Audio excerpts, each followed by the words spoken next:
Lakes. And Brian, two teams here tonight that want to get their first win of the season. Yeah, both coming off pretty tough competition last week, and Eden Prairie and Rosemount respectively, but desperate for a win here and to get out of the cellar of the South Suburban.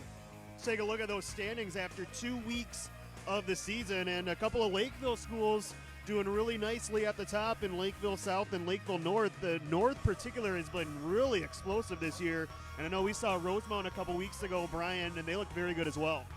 Yeah, both the Lakeville schools and Rosemount, all three in the top 10 in the state. So it's pretty tough at the top of this conference, and top to bottom, typically South Suburban's pretty tough, all around. So it's a very interesting conference, and again, Burnsville and Kennedy, tough game tonight, but we'll see what they can do and see who can pull it out. Both Burnsville and Kennedy have faced some tough opponents.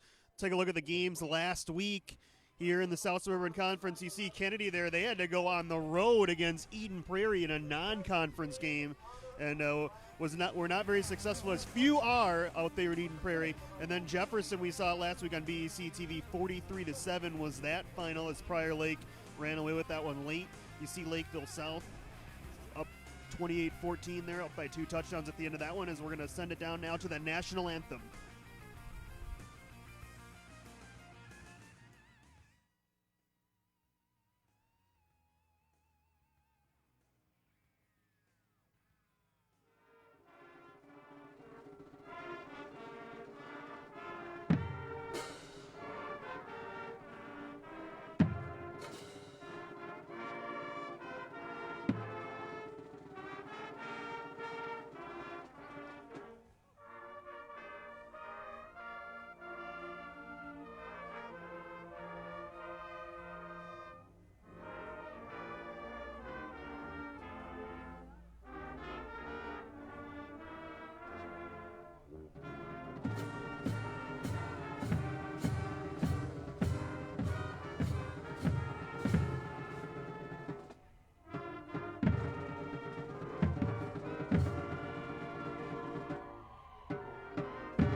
Thank you, Kennedy Band. The band is under the direction of Mr. John Engebretson.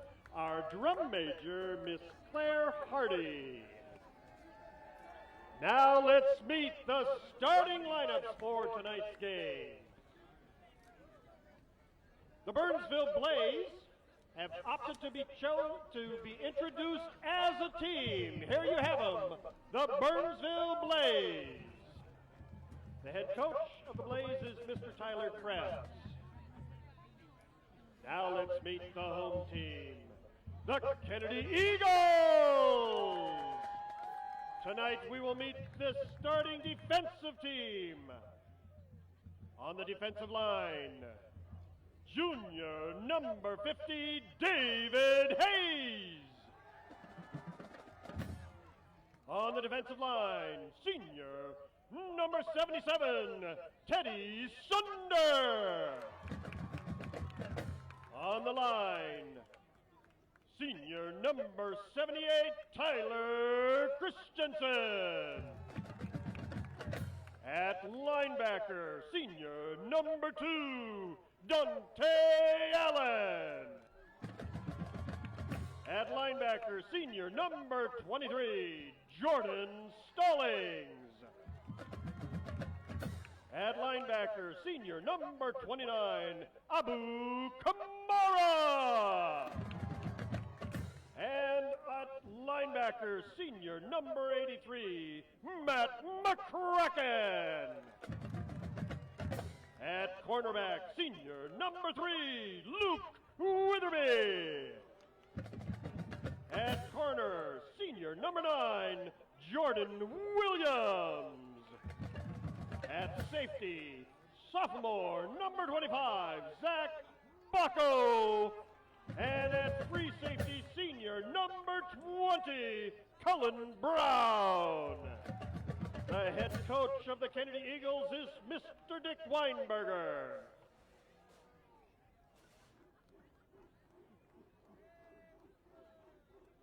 Our officials for tonight's game, the referee is Mr. Tom Wallen. The umpire, Mark Benshaw. The linesman is Steve Walden. The line judge is Gordy Henson, and the back judge is Andy Root. The coin toss tonight was won by Kennedy. They elected to defer to the second half. So Kennedy will be kicking off. It's off your week 3 of the season. Josh Powers, Brian Hawks, our BEC-TV crew back with you. Brian, touch on some of the key points tonight and what you think is going to be big for these two teams. You know, Josh, we talked about it before the game, but I think special teams for both sides will be huge tonight. On the Kennedy side, not allowing big plays. We saw last week, or excuse me, 2 weeks ago, giving up some big plays to Rosemount in special teams, and then and controlling field position. And then again, as you look at Burnsville, they've had some mistakes on the punt team and some extra points here in the previous 2 weeks. So I think that's going to be huge. Who can make the less mistakes and then again control that field position. Talk more about keys to the game here in just a moment, but ready for kickoff here, week 3 of the season. One of these two teams is going to get their first win of the year. Kennedy and Burnsville, as Abu Kamara boots it into the air, and Burnsville will have first possession in the white uniforms on the kickoff return to the outside, close to the 30. Goes the return man out there for the Blaze. So pretty good coverage by Kennedy, and Burnsville starts inside the 30. Yeah, like we just said, again, special teams and not giving up big returns. And the Eagles did a nice job there in limiting the Blaze to just a few yards. Burnsville's quarterback, number 7, Dan Model. He is a senior, 6'1". They have a pretty good running back combination. Ben Sherman, who we'll see a lot of, as well as Jalen Dyson from the running back spot. And the first carry goes off the right side for maybe a couple of out across the 30. Looks like they'll spot it at the 32-yard line, and it was on the carry. It looked like Sherman with the first carry for Burnsville. Yeah, nice job by Dante Allen, senior linebacker for the Eagles, stepping up into that gap and wrapping up, making a textbook tackle. They mark it at the 33, 2nd and 5 for Burnsville. And they'll give it look like the same play this time, a lot less successful, maybe a yard, and that's it for Justin Kuznar, the fullback. Again, the Eagles doing a nice job up front, controlling that line of scrimmage there and not letting the Blaze offense get a step into downfield there. So I like what the Eagles have done here early this drive. Mentioned Dante Allen for Kennedy. He's so big to what they do defensively. You see the Eagles doing a nice job there. 3rd and 3 for Burnsville, first possession. Kuznar, the single setback behind Modal. Kennedy nearly jumps. And right up the middle, Kuznar, and they will, looks like, stop him a good yard and a half short of the line to make for just a gain of 1. A nice job by the Eagle D, and it's a punting situation for the Blaze. Yeah, Coach Weinberger has to be pleased. That first touch on the defensive end there, and they get him a 3 and out, and he'll get the football.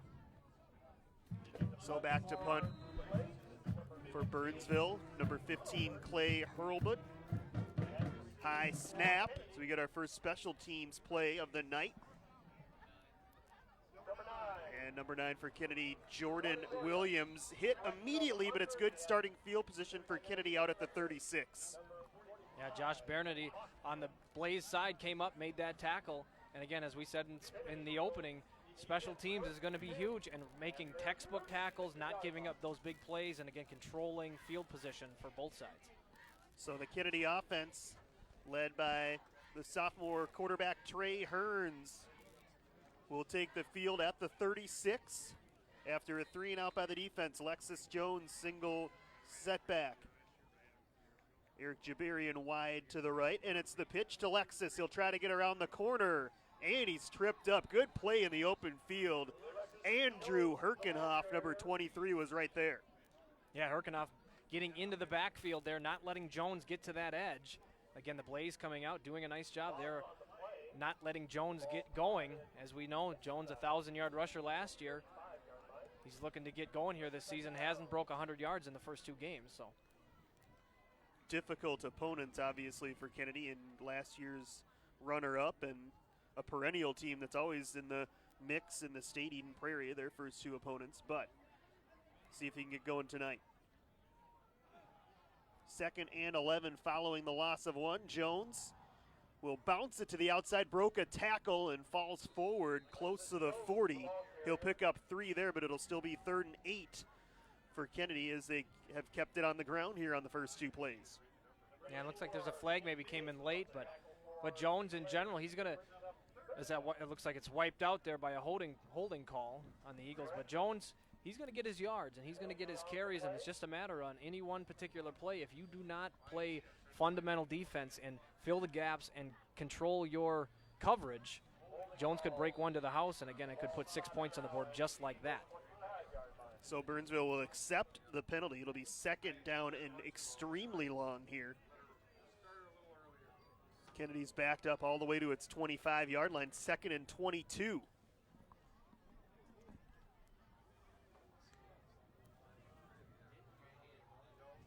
Hearns flanked on the right side here on this line by Jordan Stallings, another Kennedy running back, number 23. And whistles and flags before this play. So a couple of penalties here early on for Kennedy, delay of game. 2nd penalty on this drive, and now 2nd and 27 is the task that awaits the Eagles. Not many plays in the playbook here, although you don't have to get all in one swipe. Like to get a chunk of it. Nick Warren is checked in. Wide to the bottom of your screen is the wide out. Jabarian to the top of the screen. 2 wide receivers, and hit immediately. Hearns off the blitz from the edge. It goes down back inside the 15.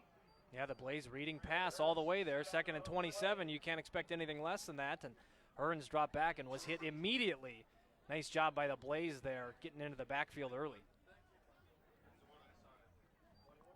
Kennedy going in the wrong direction. This drive started at their own 36.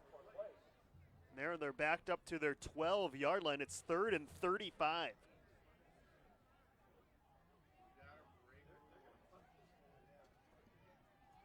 Jones behind Hearns. You'd think they might give it to him on a draw here on 3rd and long.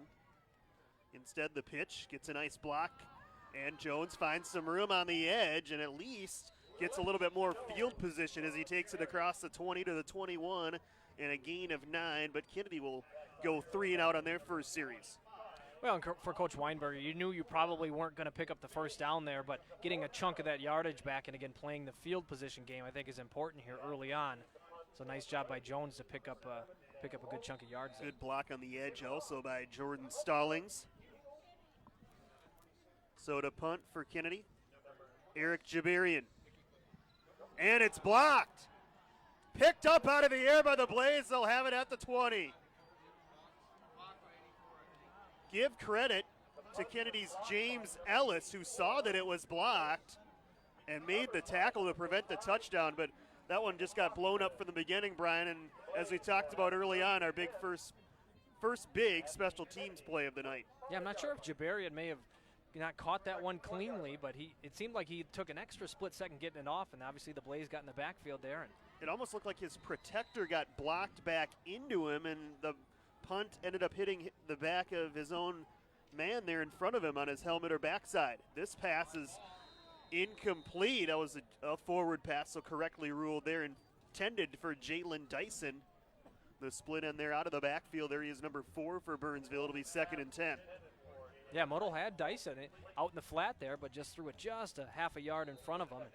Dyson had a little bit of room to run, so the Eagles catch a break. 2nd and 10 for the Blaze. 0-2 start this year for Burnsville, losing to Jefferson in the opener by 2. 20-18, they led that game by 2 touchdowns in the third quarter until Jefferson came back. Here's a reverse, and a good one inside the 10, close to the 5. Ben Sherman takes it all the way down, 1st and goal for the Blaze. A little misdirection there, getting the Eagles going one way, and a nice job to use his speed and get around the edge and get him 1st and goal here. So the Blaze definitely capitalizing on that special teams takeaway. 15-yard pickup there on the end around. Kennedy had done a nice job up the middle so far, so Burnsville has to dip into the playbook there with a little bit of trickery. 1st and goal now as Kuznar in the backfield. And they'll give it to him straight up the gut. And he's ankle tackled there. He gained a couple. Play made for Kennedy there. James Ellis on the stop, as well as Cullen Brown. Yeah, Ellis, nice job not getting fooled by some of that misdirection in the backfield again. Came up, made the play, and that will be huge here tonight, is that if they can limit that rushing game and make Modal be a pocket passer here.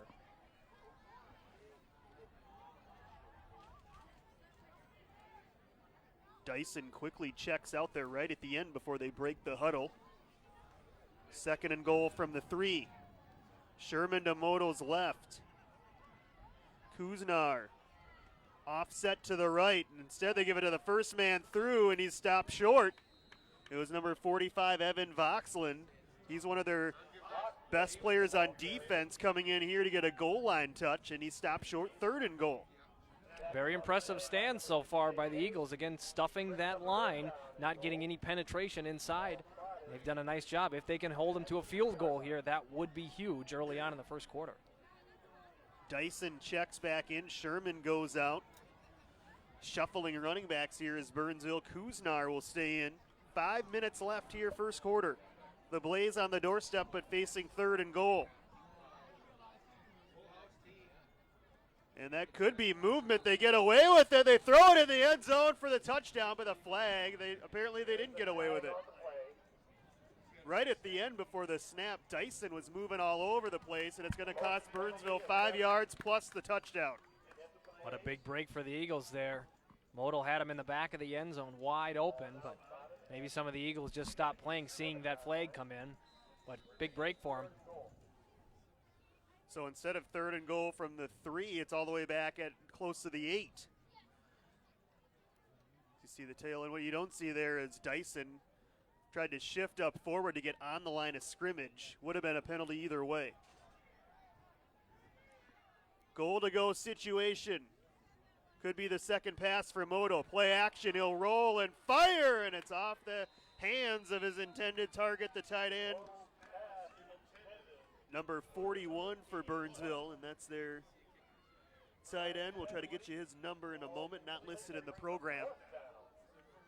Yeah, Josh, on that play, Jordan Williams, the 5'7" senior, out in coverage there, did a nice job getting all over him and preventing that touchdown. So nice stand there by the Eagles. Check that, it was number 81 for Burnsville, Brian Vanderwood, the intended target. So it will be a field goal attempt, and Modal is also the kicker.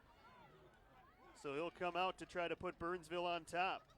Snap is good, hold is good, and the kick is up and good.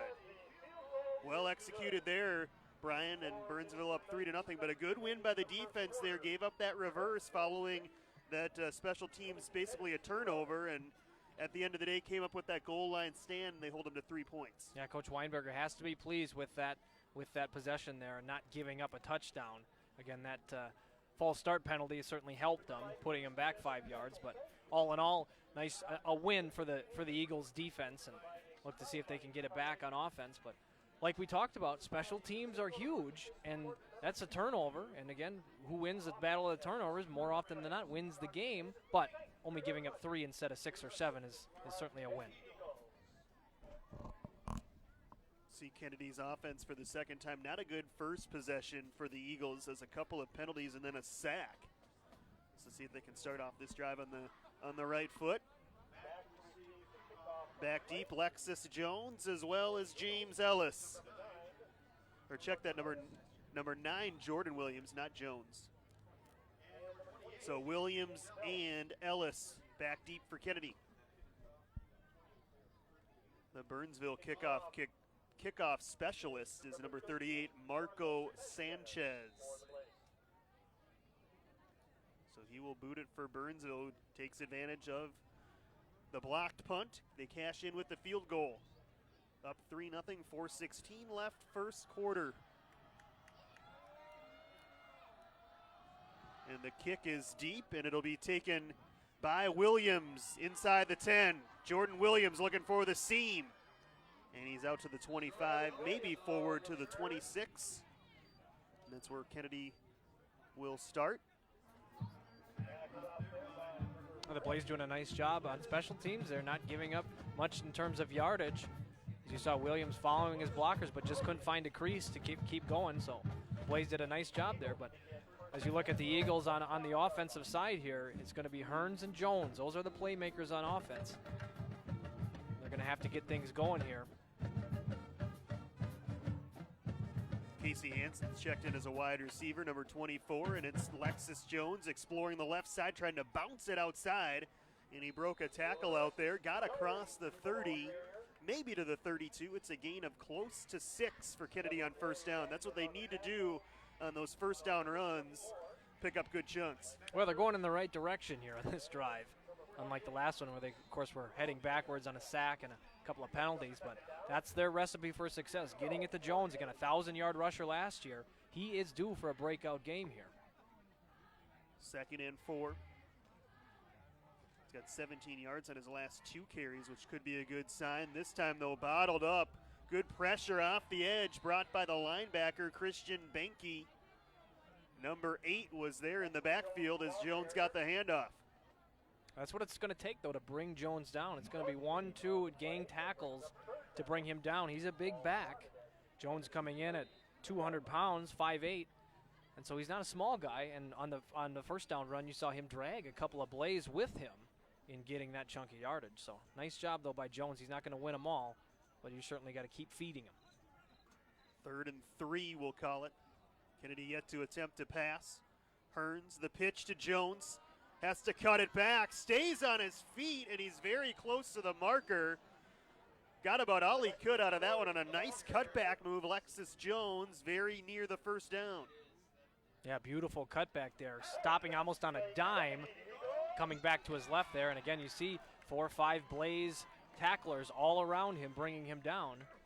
We've really seen that all season, whether it's the first game of the year that we saw with Kennedy, and he is just a tough guy to get on the turf. Yeah, like you said, Josh, a tough matchup last week against Eden Prairie, of course, a perennial top 2, top 3 team in the state, but he's looking for a breakout game. Again, he didn't get much going against Rosemount in the opener, and then, of course, against Eden Prairie, always a tough matchup.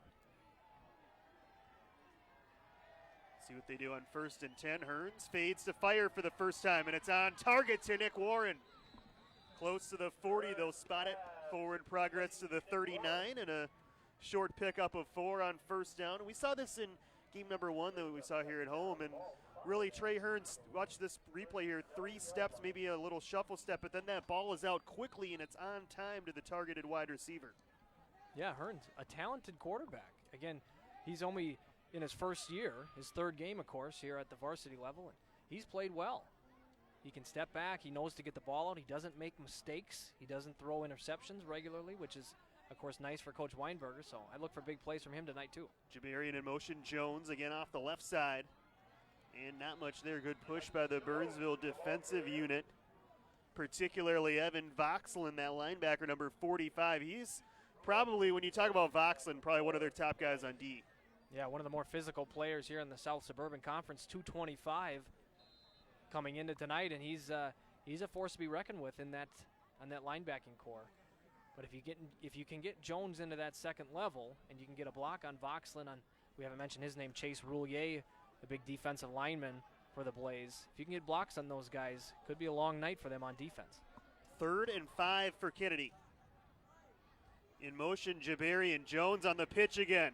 Cuts it back, now sprints ahead, and he's knocked out. Looks like short of the first down by maybe a yard. He only got it to the 44, needed the 45, and it'll be 4th and 1 for Kennedy. Yeah, nice job by the Blaze making a stand there. As it looks like they'll send out the punt team. Probably the right move by Coach Weinberger. Don't want to take too many gambles here early, and it is a full yard, maybe a little bit more even, that they need to make here. Jabarian into punt for the 2nd time. Gotta have good protection there. Little sprint out there and a pretty good kick by Jabarian. They'll mark it out right at the 30, maybe the 31-yard line.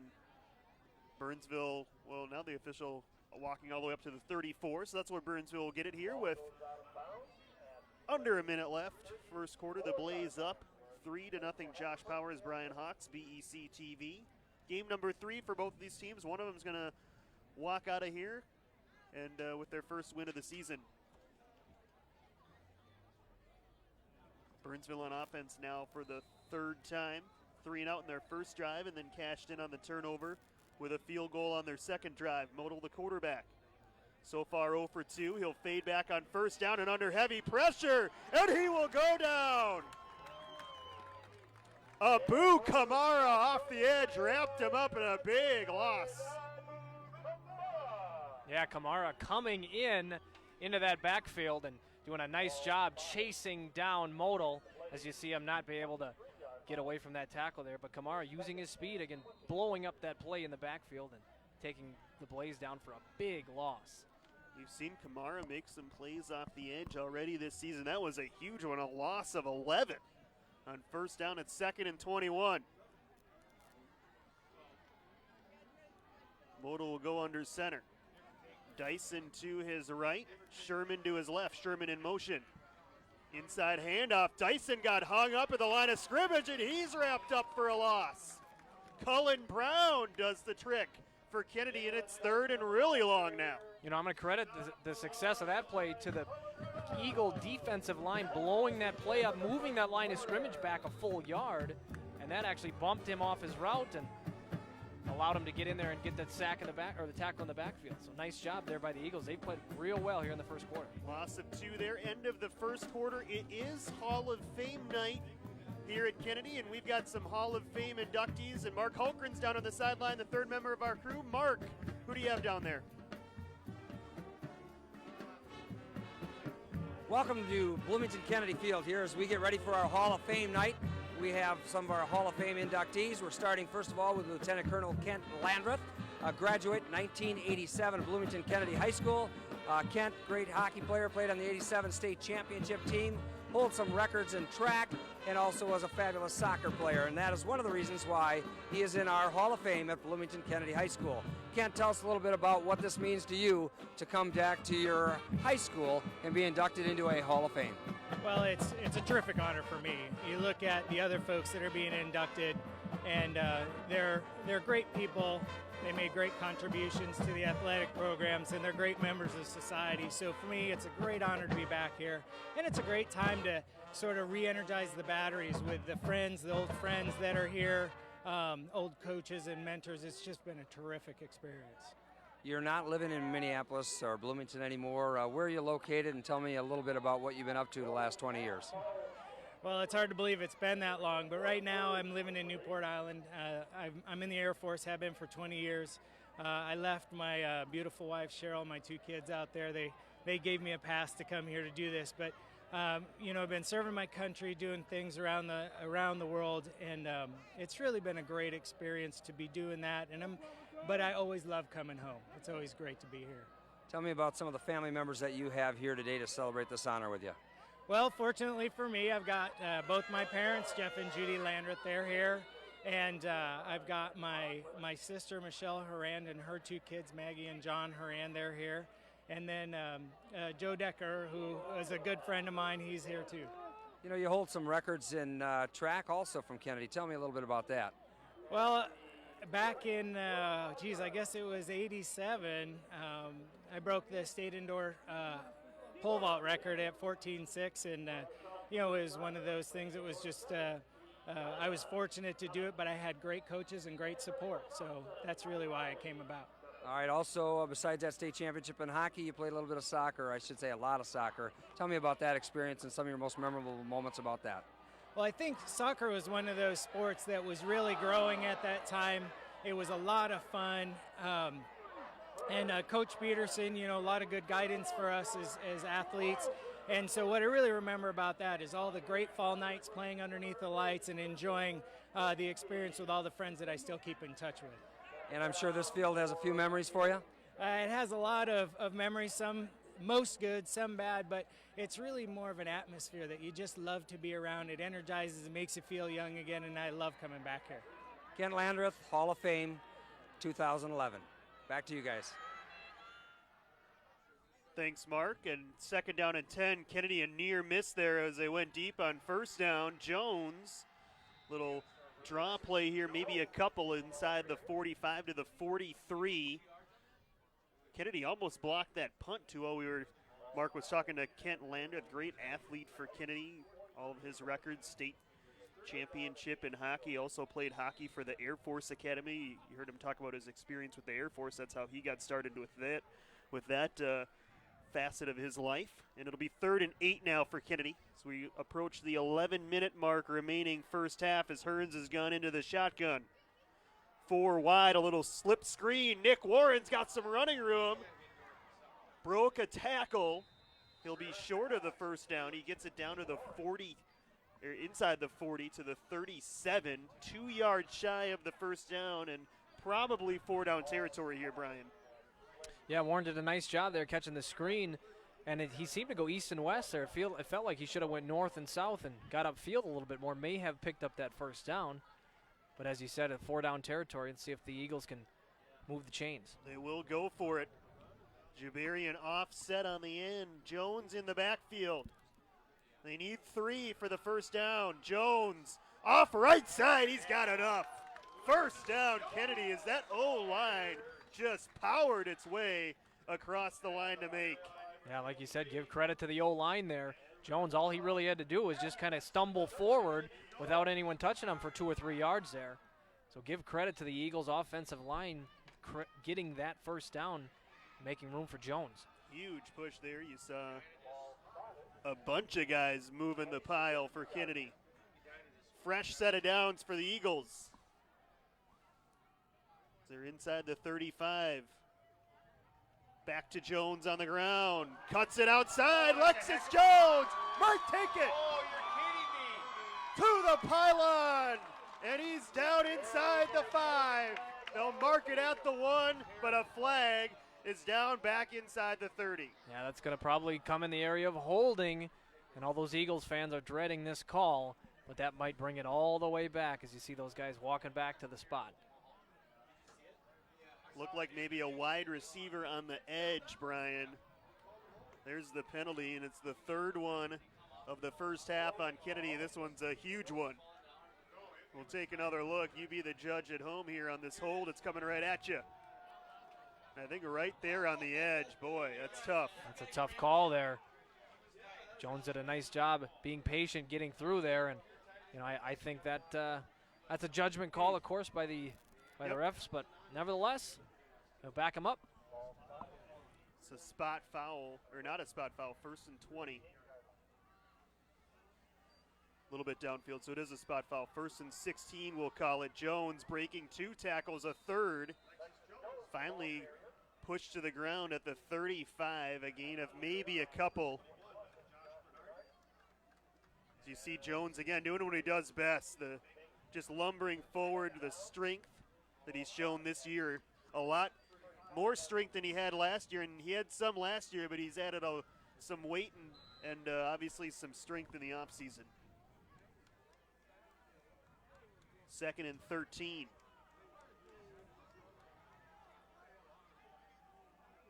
Kennedy doesn't need to panic here, even though they just had a big penalty. Hearns back. Pumps. Deep ball. Middle. And it's intercepted. Or is it incomplete? Could not hang on to it there. The safety had his man open. He was looking for the tight end, Derek McGaffey, who was behind the defense. Maybe slightly underthrow, but a good play coming back to break it up. Yeah, that's Mike Becker, senior safety for the Blaze, doing a nice job at not turning his head, not losing the football, and getting his hand in there to break up that potential touchdown. Boy, 2 near misses for Kennedy on deep balls here on this drive. Hearns throw the ball nice, though. Yeah, both passes have been pretty much on target. 3rd and 13. Hearns back, looking far side, slings it out there, and it is. Is it picked? It is incomplete, almost intercepted off the ricochet. It'll be 4th down for Kennedy. Yeah, Warren almost coming up with that. As you see, he'll stretch out with one hand and almost pulled it back in there on the bobble, but that would have been quite the highlight reel catch if Warren would have pulled that one in. Yeah, that would have been on the Kennedy highlight package at the end of the year for sure.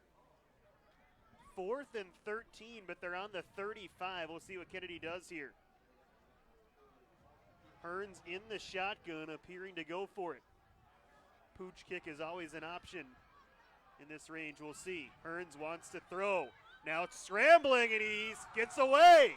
Has room on the far side, needs a block. Now throws it deep. He's got a man. It's caught for the touchdown. What a play by Trey Hearns. And it's 6 on the board for Kennedy. Hearns using his legs and using his athletic ability to stay out of the sack. Almost thought that he was going to be pulled down again in the backfield, but again, using that strength of his arm to fire that down into the end zone to Warren. What a play by the Eagles to put the first touchdown on the board here tonight. The 4th down gamble pays off. Nick Warren already his 3rd catch of the night. That one goes for 35 yards and a touchdown. Kamara on for the point after and whistles before this play. And taking a timeout, Kennedy before the extra point. How about Trey Hearns here, Brian? Reminded me of a play from a couple of years ago where Moses Alapate on a 4th down late in the game got away from a sack and threw a big touchdown for the game winner. Here, it's Hearns getting away and has the presence of mind to look upfield. Yeah, nice job again, using his athletic ability and his strength and size to not be pulled down there in the backfield, and then the presence of mind to look upfield, find a receiver, and Warren wide open there on the goal line. Nice job by those two. They've made a nice dynamic connection here tonight a couple of times. Yeah, already 3 catches, as I mentioned, for Warren, 45 yards here in the first half. And Hearns has looked very good so far, 3 for 5. And remember, the 2 incompletions, Brian, defensive backs for Burnsville made terrific plays to break those up.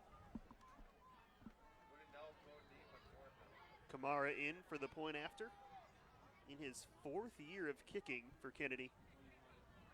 And this one, plenty of distance, and it is right down the middle.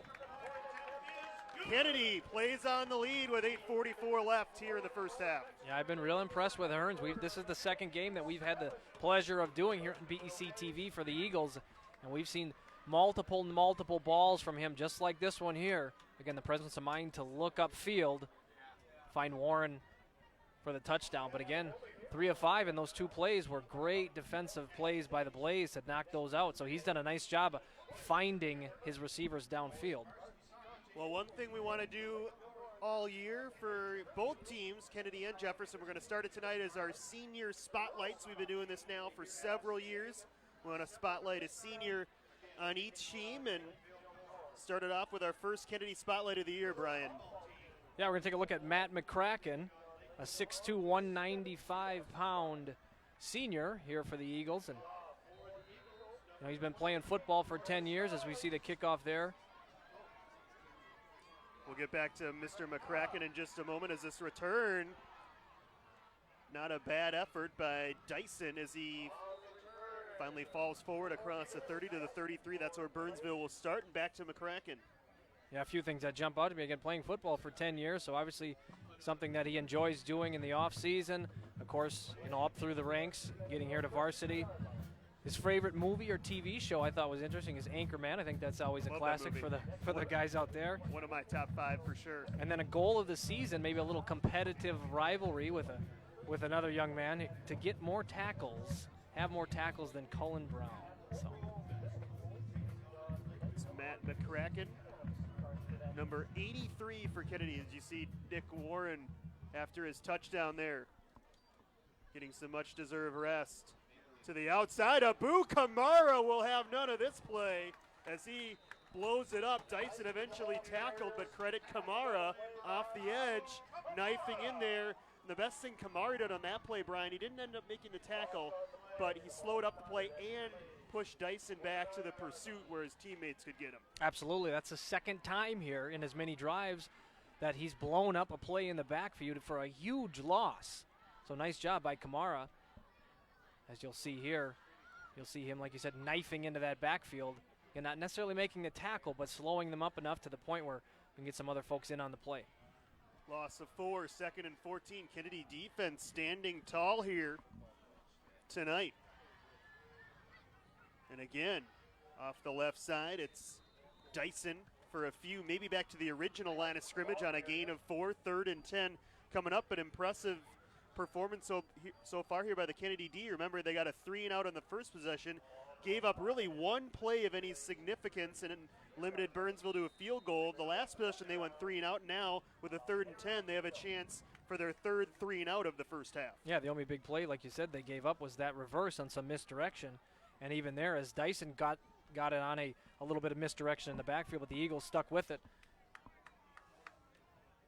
3rd and 10 for Modal. So far 0 for 3, Schaefer in motion. Modal will roll to his right under heavy pressure by Kamara, but he's got a man, and it's caught into Kennedy territory at the 40. It's Sherman out of the backfield. Cullen Brown made the stop, but a big gainer and a first down for Burnsville.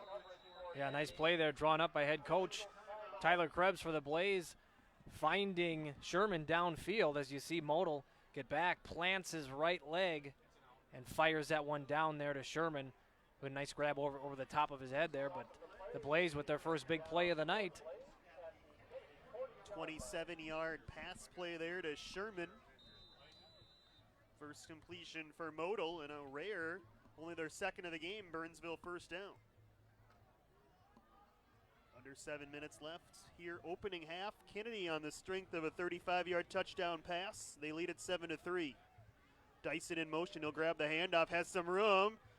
Tracked down from behind by Dante Allen, who limited a much bigger play. Just a gain of 4 there off the left guard. Yeah, if Allen didn't bring him down there, that could have been a run to the house, as they say. But Allen, a nice job. Again, one of the leaders in that linebacking core, making a few nice plays here tonight, but on that one, bringing Dyson down only for a short gain. 37-yard line, so nearing 4-down territory for Burnsville. Blaze very disappointed in week 1. They led Jefferson 12-0 midway through the 3rd, then gave up a couple of big plays, one in the specialty teams game. Gave Jefferson some life, and a couple missed extra points really hurt Burnsville in that one too. Right up the middle. Maybe a couple down to the 35. Taking it as the fullback Kuznar. It'll be 3rd and 5 for Burnsville. Again, nice job by the Eagles defensive line, not giving up runs up the gut. I think that's where you need to start from a defensive standpoint, is stop the run in the middle, force them outside. And on that, again, with all the misdirection that the Blaze are running in the backfield, that Eagle D-line did a nice job of following the ball and making a stop. Yeah, other than that end around, the long run for Burnsville of the half has just been 5 yards. That's what they need here on 3rd and 5. And it's Sherman. He will go nowhere. As we spotlighted him a couple minutes ago, but Matt McCracken was deep into the backfield on the handoff and blew that play up, and it's going to be 4th down. Yeah, McCracken getting one tackle closer to his goal, having more tackles than Cullen Brown, as we just mentioned. So nice job by McCracken, again, staying with the play, getting into the backfield, and wrapping him up fundamentally from a tackle standpoint. Burnsville will punt here. Remember, Kennedy went forward on the 35 on 4th and 13 and got a touchdown pass. Burnsville here on the 38 will punt, playing the field position game on a high snap, and they almost blocked it. I don't know how they didn't. And that takes a great Burnsville roll. It'll go dead inside the 5. Wow. Hard to believe Kennedy did not get a piece of that one. And the Eagles are pinned back deep. And I know what the blockers for Kennedy were thinking there. You don't want to run into the kicker or rough them because it's going to be a first down for Burnsville, but they missed a golden opportunity for a bigger play. Yeah, what a huge break for the Blaze. It seems like Voxland had the ball back there for 3, 4, 5 seconds almost, but did rein in the wild snap and had the presence of mind, though, to say, I'm not about to get tackled, so let's kick it away and let's see what we can make out of this. And look at where they pinned the Eagles down. Yeah, mark that sequence down. That is a huge, if nothing else, could have been blocked. Kennedy would have gotten it at midfield at probably the worst there, if not scooped it up and returned it. Now instead they're inside the 5. Jones in his own end zone takes the toss. Lexus Jones looking for the edge. Didn't quite get there, but he got out near the 10. Pretty good push on first down, almost a gain of 5 there. Yeah, I couldn't see who his lead blocker was, but did a nice job staying patient, staying behind that, and not getting out in front of himself. And I think that led to a couple extra yards there. So nice job by Jones. Of course, a senior 1,000-yard rusher last year, like we've said. So he's a very patient, very talented back there for the Eagles. That's where the offensive line comes into play. Didn't look like Jones had much there, but the line pushed forward so far. It ended up being a gain of 6. 2nd and 4. Jones again off left guard. Falls forward, but you see the push up front as he's not able to be touched until he's 3 yards across the line of scrimmage. 3rd and short now, 3rd and 2 for Kennedy. Yeah, and regardless of the outcome of this 3rd down, even if they don't get it, they've done a nice job giving themselves some room, moving the ball forward off that goal line. But again, behind that Eagle offensive line, the way they're playing here tonight, Jones is given 2 yards almost every time he touches it, regardless. They got a good spot here because they're going to measure for this. As they got all the way out to the 14. We'll see how close it is to the 1st down. They are going to be just short, it looks like, by a couple of inches. So 3rd and inches, and these kind of situations, you love a quarterback who's about 6'4" and runs 220 because he's difficult to prevent from getting a sneak on a 1st down. Yeah, it'll be interesting to see what they do. You almost think it could be a given, again, with his size, if Hearns just kind of leans forward. But for the Blaze, careful of the big play here. They'll hand it off. Jones, 1st down and much more. Across the 20 to the 21. They almost broke a big one, but plenty of room for the 1st down. They keep trying that right side of the line, Brian, and it has been very successful for them here in this opening half.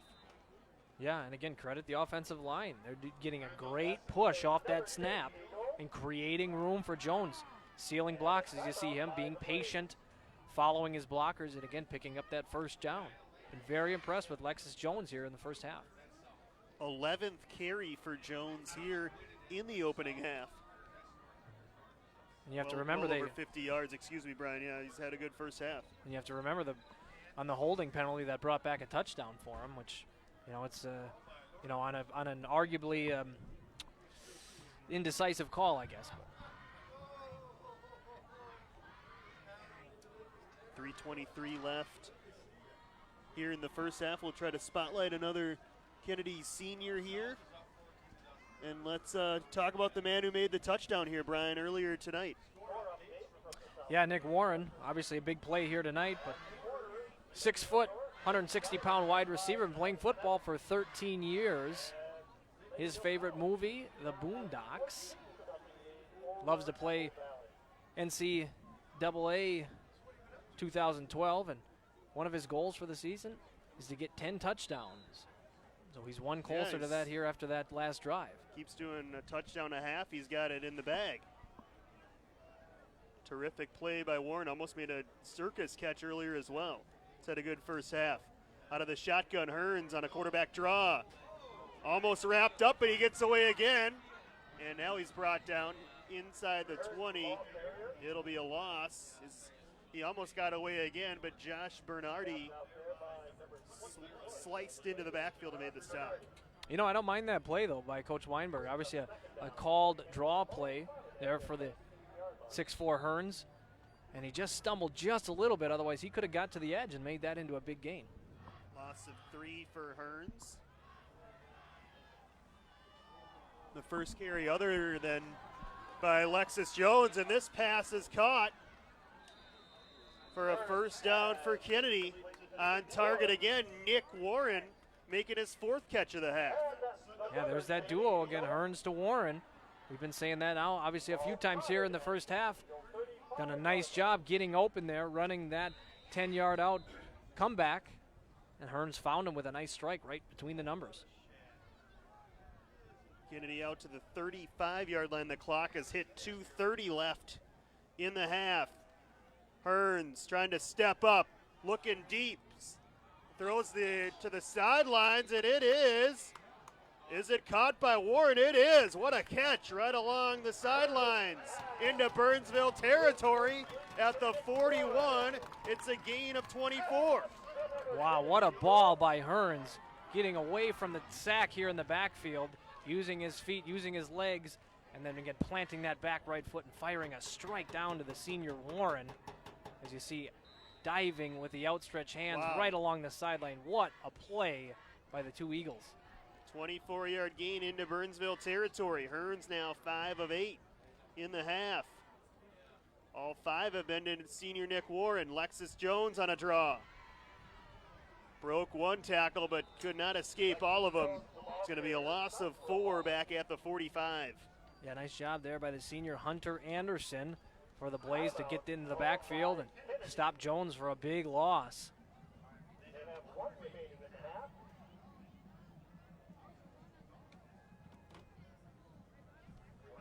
Warren just having a monster first half here as we look at the replay of this one. Jones got away from one man, and you see Voxlin and Anderson, as you say, combine on that tackle. 2:03 left first half. Kennedy up 7-3. Josh Powers, Brian Hawks, our BEC-TV crew, out with you on week 3 of the season. We're going to spotlight another Kennedy senior here as the flag flies high at Bloomington Stadium. Yeah, Josh, we're going to take a look at Luke Weatherby, a 5'6", 143-pound cornerback for the Eagles. And as you look at some of the stats for him, he's been playing football for 4 years. He has not necessarily songs on his iPod, but he has a lot of apps. As you see Luke there up on screen. Necessary these days. One of his favorite football moments or memories is getting an interception, and his plan for next year is to go off to college. It's Luke Witherby for Kennedy, second down and long for the Eagles, and that is intercepted. What a grab by the cornerback, Andrew Herkenhoff. The first turnover for Kennedy tonight. Terrific play, again, by the Burnsville secondary. That's the 3rd time they've made a nice play tonight. Yeah, and not a bad ball by Hearns. I mean, he had some heat on it, and Herkenhoff had to make a spectacular leaping, diving catch and almost just snapped his hands out there, almost as an instinct, as you see that. Falling to his left there. So great play by Herkenhoff to take the ball back here with just under 2 minutes to play. Let's see if they can capitalize on that and put some points on the board. Burnsville has time and 2 timeouts here. They haven't had a lot of success on the air, but enough time where they could mix in a couple of plays on the ground if they go quickly enough. Modal to throw, looking far side, deep ball, and he overshot his man. Looking for the wide receiver, Clay Hurlbut. Yeah, Modal to Hurlbut, he had him by a step or two there, but ball just a bit out in front of him. So big break for the Eagles there. As you could see, what Coach Krebs for the Blaze wanted to do, try to strike back with a vengeance there going into halftime, try to catch the Eagles off guard, but nice job by them. Modal 1 for 4 with that 27-yard completion to Sherman out of the backfield. 2nd and 10. For Burnsville. 3 wide receivers. Sherman in motion. Inside handoff. And Dyson finds room up the middle. Dyson into Kennedy territory. Still going. Inside the 20 and finally roped out of bounds. Might have been a horse collar at the end of that play. Matthew McCracken had to do what he did there at the end to bring down Dyson, but the biggest play of the night for Burnsville, and they're in business. Yeah, Dyson slicing his way through the Eagles' defense, and he gets down to the end there using patience and then bursts of speed there to break a few tackles. But a very nice job there by McCracken to bring him down at all costs, because that was a touchdown on the board the way Dyson was breaking those tackles. It's officially the 4th penalty on Kennedy. That ball will go half the distance. It'll be down at the 5. 1st and goal here for the Blaze. We've seen him come up with a stop, though, inside the red zone here, and see if the Eagles can hold him again to a field goal. Kuznar, the deep back. Sherman motion. He'll get the football. He'll try to cut it upfield, and he's hit immediately there, first by Theodore Sunder. That kind of brought him to the ground. Maybe a gain of 1, but that's it. Yeah, it looks like Luke Weatherby getting into the backfield, too, getting into the tackle there. So nice job by Weatherby to make that play. And again, the Eagles defense holding here on the footstep of the goal line. 53-yard run, by the way, by Dyson. Got it down to the 10. Clock is running, 1:10 to go. Kuznar and Voxlin, who's come back in. The linebacker in the fullback spot. Kuznar off the right side. Powering forward, and he's going to be stopped short. Maybe the 2, but that's it as the clock is under a minute. It'll be 3rd and goal for Burnsville. Again, stopped by the Eagles' D-line. They're getting a big push. They're getting lower. They're driving their man back. As you see, the Blaze not able to get in. We'll see if the Eagles can hold them on 3rd down here. Big play here in this opening half. If you just joined us, BEC-TV, Josh Powers, Brian Hawks, week 3 of the season. Burnsville got a blocked punt earlier in the half to cash in with their field goal. Kennedy went for it on 4th and 13 at the Burnsville 35, and Trey Hearns threw a 35-yard touchdown to Nick Warren. Kennedy out in front here, 7-3, but Burnsville, after a 53-yard run by Jalen Dyson, has it inside the Kennedy 5. It's been a game where Kennedy's made some mistakes. The blocked punt by Burnsville, they should have probably blocked a punt of their own. Instead, the punt was down inside the Kennedy 5, and Burnsville's come up with an interception here in the first half as well. 3rd and goal. And it's Voxlin and Kuznar again in the backfield for Burnsville. Sherman offset to the right. Dan Model, the quarterback for the Blaze. Right up the middle, Voxlin. He powers his way toward the goal line and in. Touchdown, Burnsville. Yeah, Voxlin doing a nice job following big Chase Roulier, the left tackle there, getting in and putting 6 points on the board for the Blaze. But they finally struck with that running game, and Voxlin doing a nice job there following his blockers, getting in for the touchdown. 45.4 seconds still left first half. And Model, the quarterback, also doubles as the extra point kicker.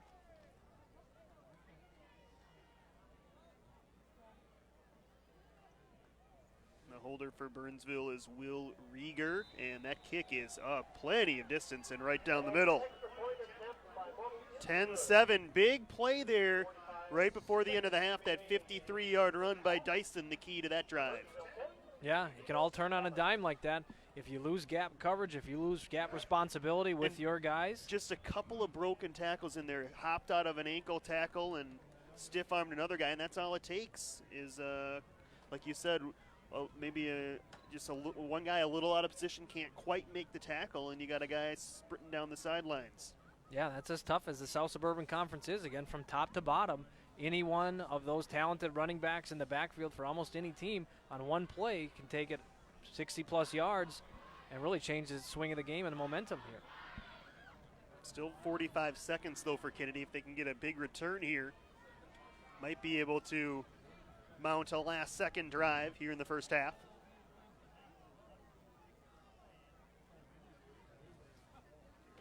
The kickoff man for the Blaze, Marco Sanchez. Back deep for Kennedy, the familiar duo of Jordan Williams and James Ellis.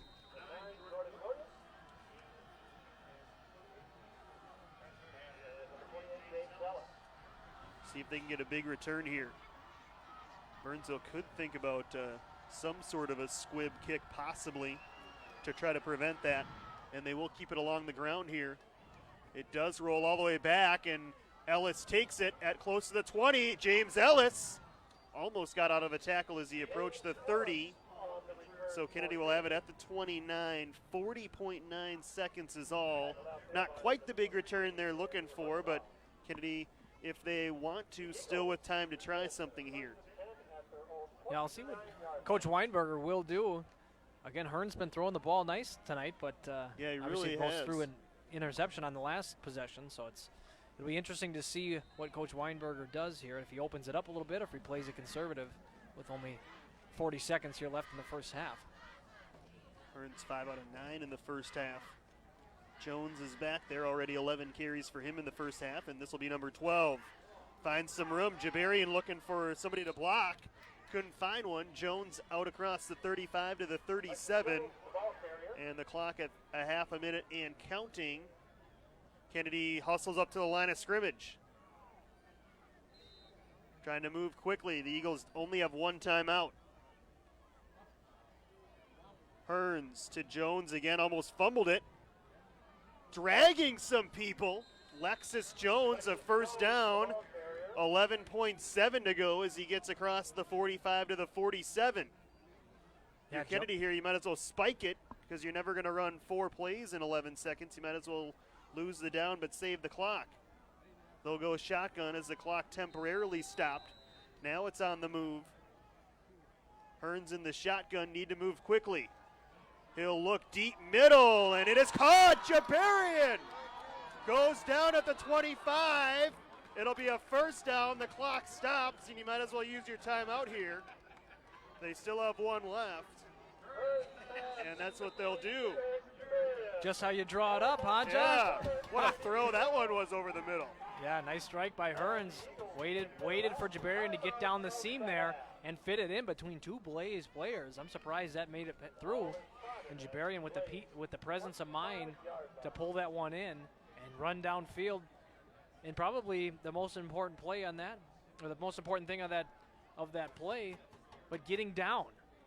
Yeah. Not trying to move east to west, try to gain an extra few yards, but having the presence of mind to look at the clock and know that he needs to get down and get tackled so they can call that timeout. 28-yard pass play.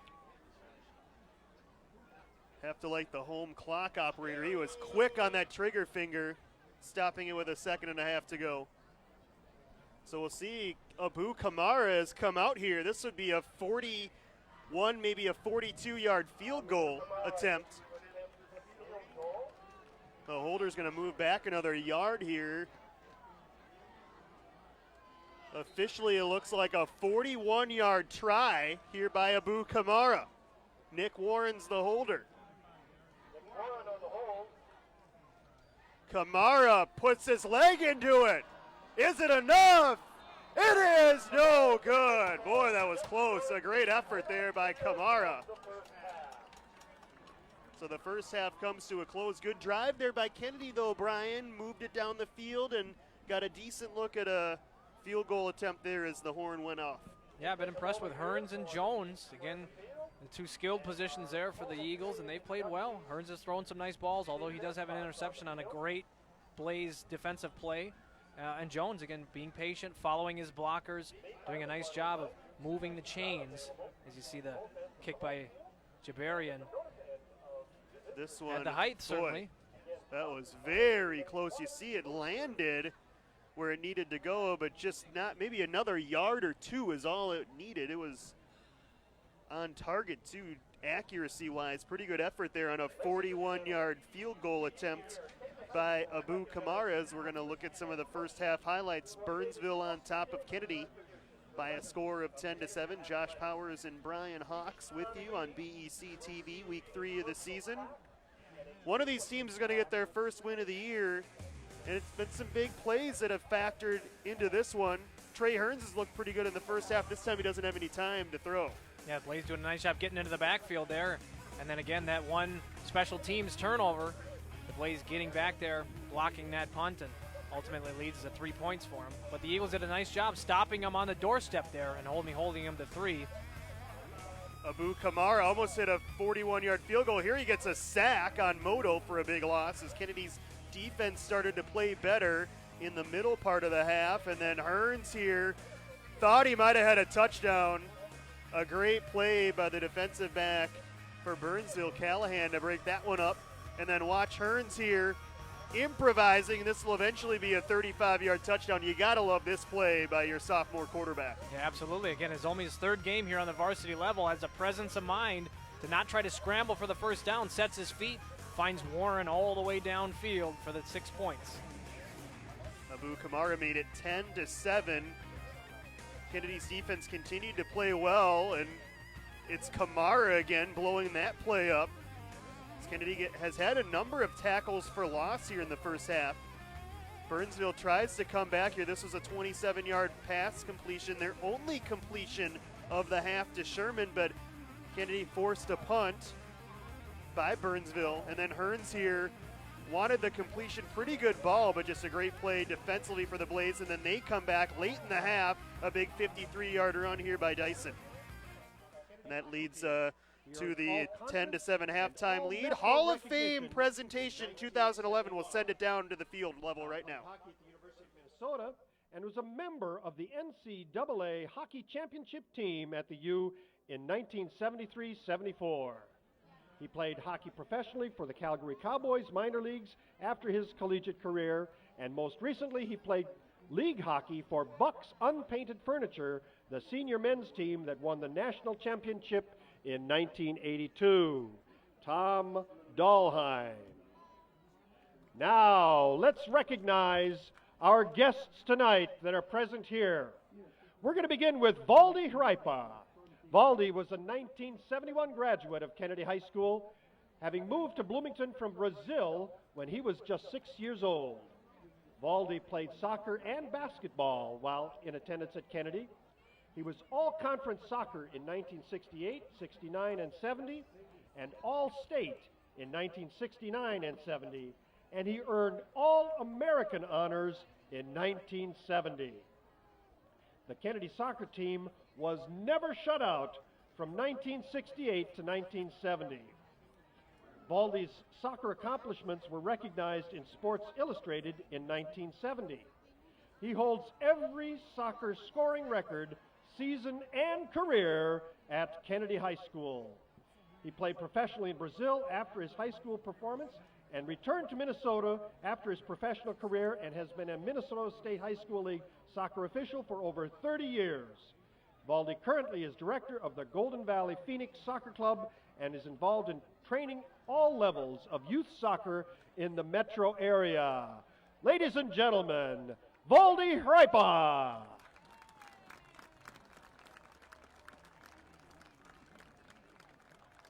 Our next honoree, Mr. Kent Landreth. Kent was a 1987 graduate of Kennedy and is currently a lieutenant colonel. He played soccer, hockey, and track at Kennedy, earning 9 varsity letters and serving as captain in soccer and hockey. He was a member of the Kennedy State Hockey Championship team in 1987. He holds the indoor state record and was a state champion in pole vaulting as well. Kent played hockey for the United States Air Force Academy. On graduation, he served as the combat arms instructor at the Academy. His flying career began in the 1990s. He earned his coveted pilot wings and distinguished graduate honors while flying jet trainer aircraft before entering Air Force Special Operations Command in 1993. He transitioned to helicopters in 1995, and he has been awarded the Silver Star, our nation's 3rd highest award for gallantry in action. In 1999, he rescued a downed pilot deep in enemy territory while being shot at by enemy forces while leading a formation of special operations helicopters against the former Yugoslav Republic of Serbia. Kent now serves as a qualified combat air aviation advisor and is skilled in training members of foreign militaries on how to fly and employ military air power. His graduate work has been published, and he was awarded outstanding thesis honors at the Naval Postgraduate School. Kent recently completed a tour as squadron commander of the 18th Flight Test Squadron, testing all of the latest aircraft, weapons, and new technology used by the Air Force Special Operations worldwide. It is truly an honor. Mr. Kent Landreth.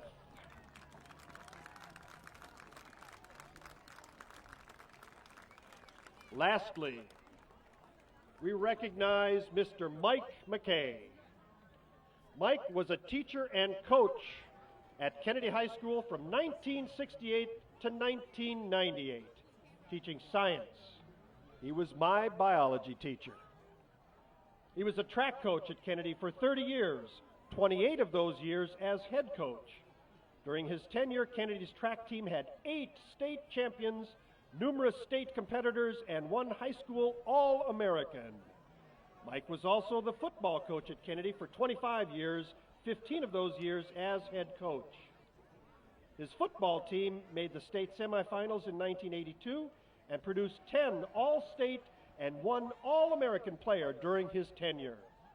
Mike was recognized as Lake Conference South Coach of the Year in 1982 and he was a member of the Minnesota State High School League All-Star Football Game coaching staff in 1983. Mike is a professional speaker at National Football Coaches Clinics, Minnesota Football and Track Coaches Clinics, South Dakota Football and Track Coaches Clinics, and Oregon State High School Track Clinics. He established the first weight room at Kennedy High School in the 1970s. He rounded out his coaching career as defensive coordinator at Normandale Community College, and he established disciplined athletic programs that incorporated many character lessons and team-building activities. Again, we are proudly recognizing Mike McKay.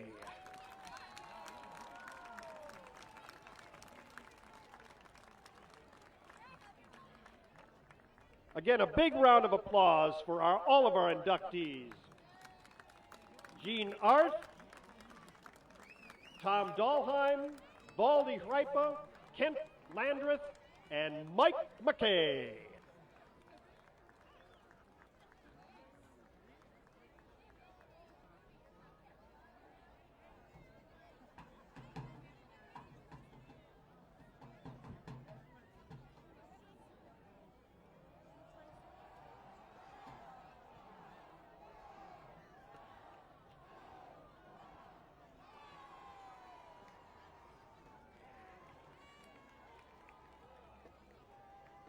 Now, ladies and gentlemen, please welcome the Kennedy Eagle Marching Band.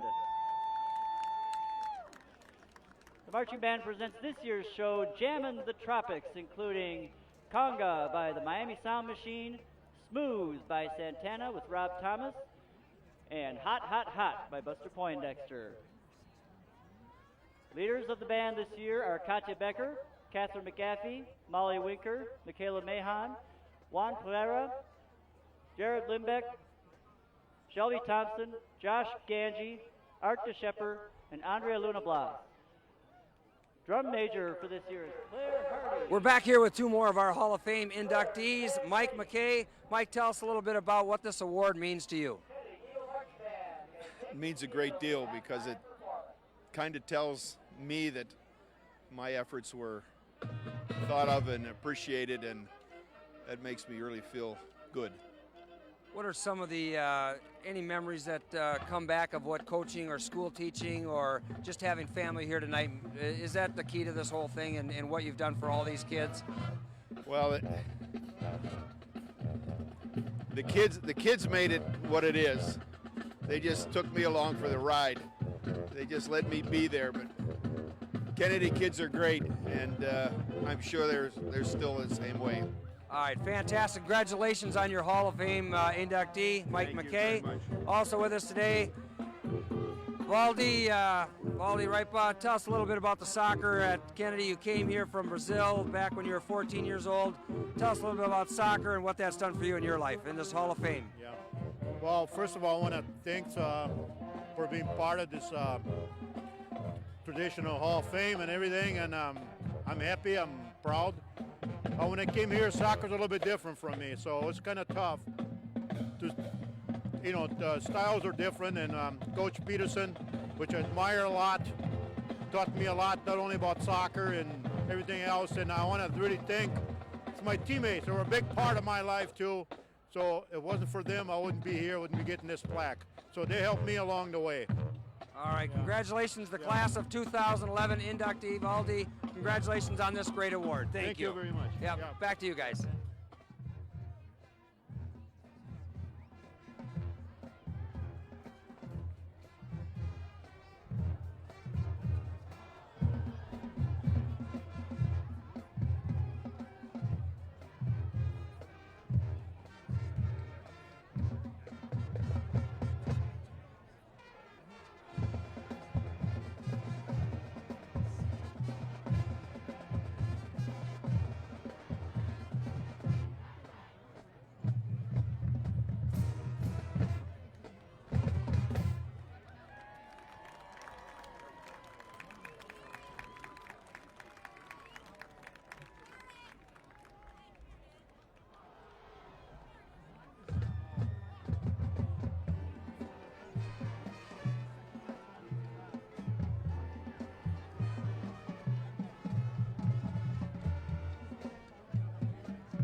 there you have them, the Kennedy High School Marching Band.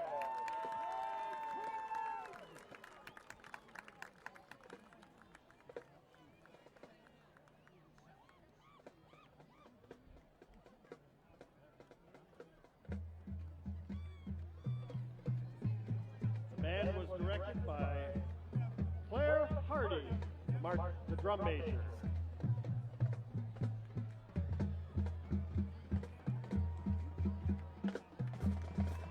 Now, ladies and gentlemen,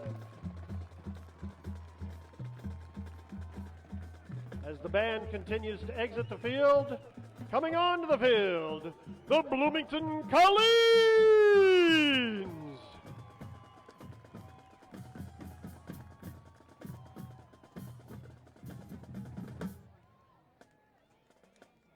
The Colleens will be dancing to Don't Stop Me Now.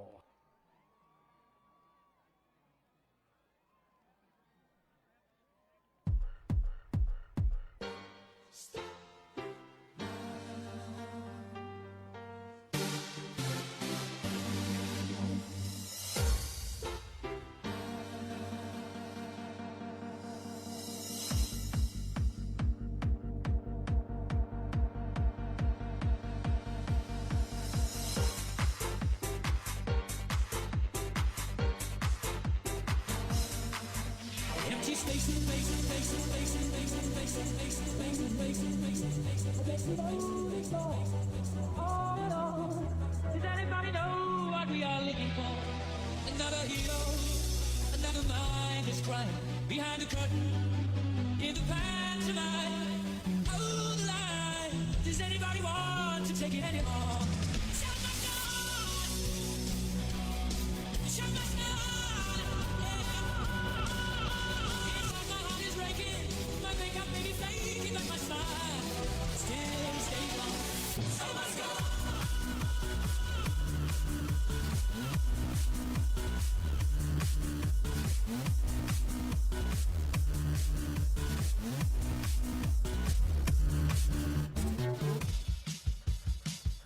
Don't stop me, don't stop me, don't stop me. Hey, hey, hey! Don't stop me, don't stop me. Ooh, ooh, ooh. Don't stop me, don't stop me. Have a good time, good time. Don't stop me, don't stop me.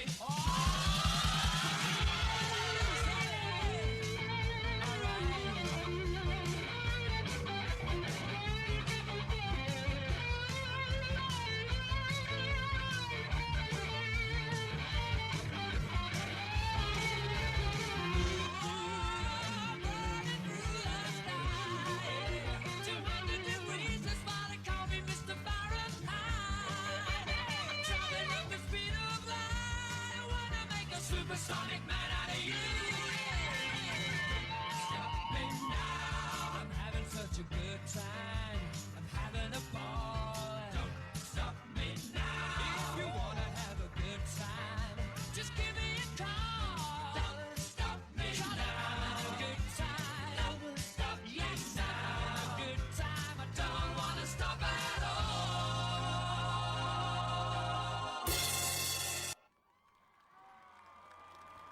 Check it out, ladies and gentlemen, the Bloomington Colleens. Don't stop me now. The Colleens are coached by Marta Engelking and Jacelyn Boomgarden.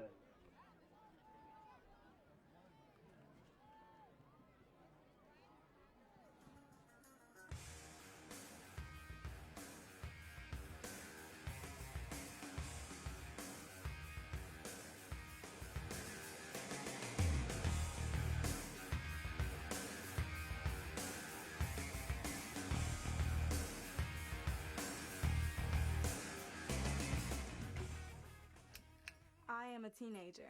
I am online.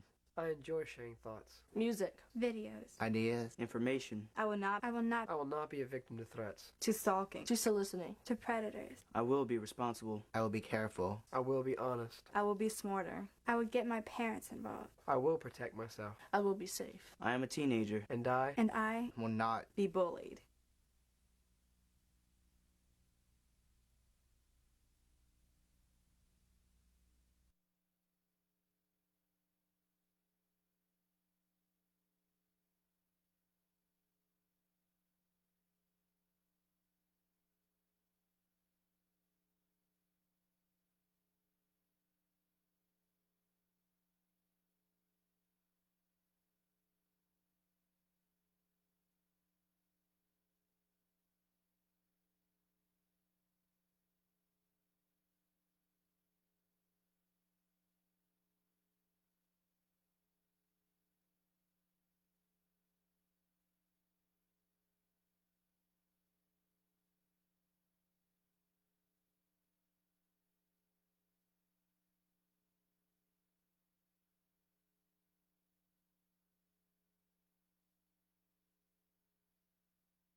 Contribution to Children's Hospital. If you want to know more about all of that, Children's Hospital booth right now is open in our expo. Head on over there. T-shirts being sold to support all their activities. I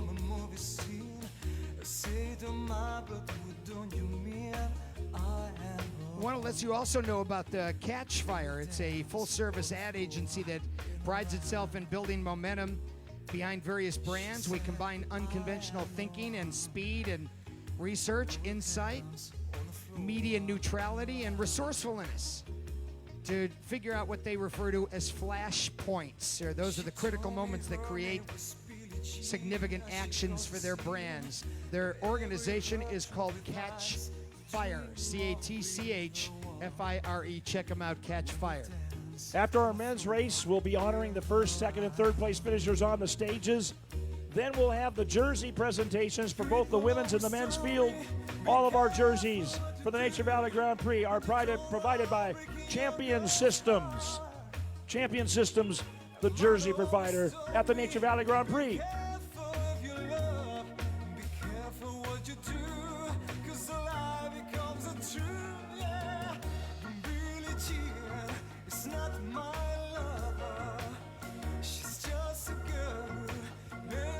Here we go. We've had a change in the lead. Looks like a KBS jersey up front. Check this out. It Rider is number 136. the mustache. On the move, Tim Rugg. NV Pro Ride. He's their team leader. This is the team that was put together. Races around the country. Call up and talk to Dave Laporte and say, we want to be in the mix. We want the winner of our race to be invited to your race. And so there have been a number of races around the country that have so qualified. And those riders come together from their various teams, and then they race for the NV Pro Ride. Full treatment. Brigham Nature Valley Pro Ride is special. It's a way for an amateur to feel what it's like to get the full pro treatment here at the Nature Valley Grand Prix. He's up the road, Timothy Rugg. There you go, Chris. Look at Tim Rugg, huh?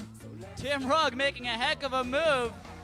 He got a 12-second gap climbing up Chilcoot Hill that time. I'm trying to check what his GC classification is right now just to see what Kelly Benefits might do about that, because Kelly Benefits was really kind of looking around going, wow, do we chase this guy or not? Looks like he's in 39th general classification, so he's a bit down in the GC. So this is actually a really good move for that young man. See if he can move up in the GC and possibly even steal a stage victory.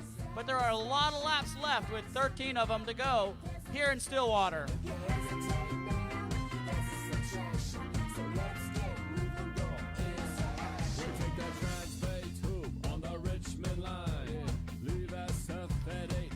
And a nice bit of gamesmanship, doing a little wheelie across the line, 151.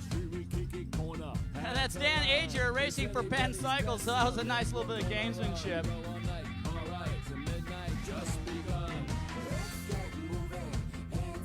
So we have a total of 4 cameras around our course, Jeff, and they've got right after the finish line, there is a part of the course up there where we don't have one. So every once in a while, we're going to be showing you various shots from around the course. There's our race officials that are here working hard.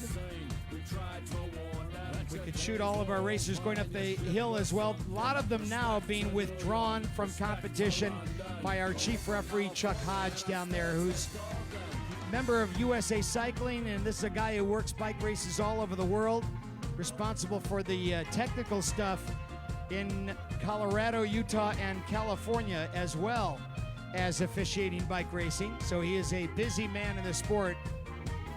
And he is signaling our racers out that are too far back here today. So just to explain what that is, that means that if they're on the course... Guys, to quickly interrupt, Andrew Dahlman from Bissell Pro Cycling has bridged that gap to Tim Rugg, and they are still maintaining about a 12-second gap on the peloton. However, Kelly Benefits is lined up at the front in protection of that yellow jersey that they currently hold with 13 laps to go. Look at the way they descend. They get their nose right over the front wheel of the bike as we watch them descend on our television monitor. Here they come, 2 guys away, Jeff. two guys are away. Somebody has joined Tim Rugg. King of the Hill next lap. King of the Hill next lap. King of the Hill next lap. Check that out. Andy A gap needs to Baines. close for King of the Hill next lap. King of the Hill next lap. Jelly Belly, King of the Hill next lap. Andrew Dahlman, Team Bissell Cycling, along with Timothy Rugg, have broken away from the peloton. Next time by, they're going to get KOM points. So Sports Bean, Jelly Belly, King of the Hill. The fans are going crazy up here. Just listen to it up here. Jelly Belly Sport Beans jersey will award points not this climb, but next climb. We are the final stage, Stillwater. Stage number 6. We had a double stage day on Wednesday. Jeff, this is crazy stuff. Every time we see these guys, we see a different configuration. You can't imagine that they could be caught after this incredible climb anywhere on the backside. Tough to catch somebody on a descent, especially one as steep as 3rd Street is. But we're seeing changes in the lead of this race almost every lap. Andrew Dahlman from Bissell Pro Cycling Team number 12 joining Mr. Rugg up there. So 2 now off the front. Wow. A key has been turned to us. We have a key turned into us here at the announcer stage for an automobile. A single key. No, they drop like a stone on the backside. That's not the place to make up the ground. You make up ground on the climb and the flat portion of the course at the top. Number of riders have been down. Some of them are going to be pulled out. Some already have been pulled out. We're whittling away at the peloton. We indeed are, and this is after 500-something miles of racing, a long and arduous Nature Valley Grand Prix through the streets of Minnesota and Wisconsin this year. We were over in Menominee for one of the most difficult of all the stages of this bike race, 100 miles, if you can imagine that.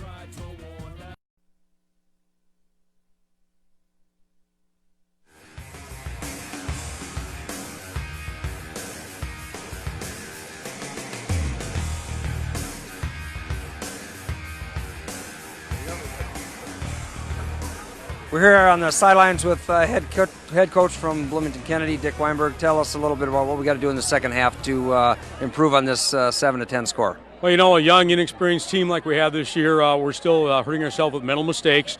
We got to tighten down just a couple things. We made just a couple of minor mistakes on defense, but it cost us each time. So we've talked about that, and we're trying to get the kids to stay focused. Offensively, we again had a few little breakdowns here and there. Our quarterback, a young guy, made a great play, and then he made a couple of mistakes. But that's going to happen with a young quarterback. He's learning. We expect him to have a little better second half, and we look forward to running the ball a little bit more effectively as well.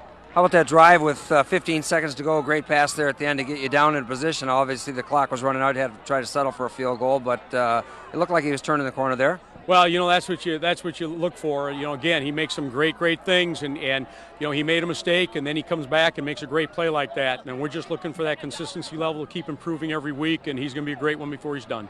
Coach, good luck in the second half. Send it up to you guys. Thanks. Thanks.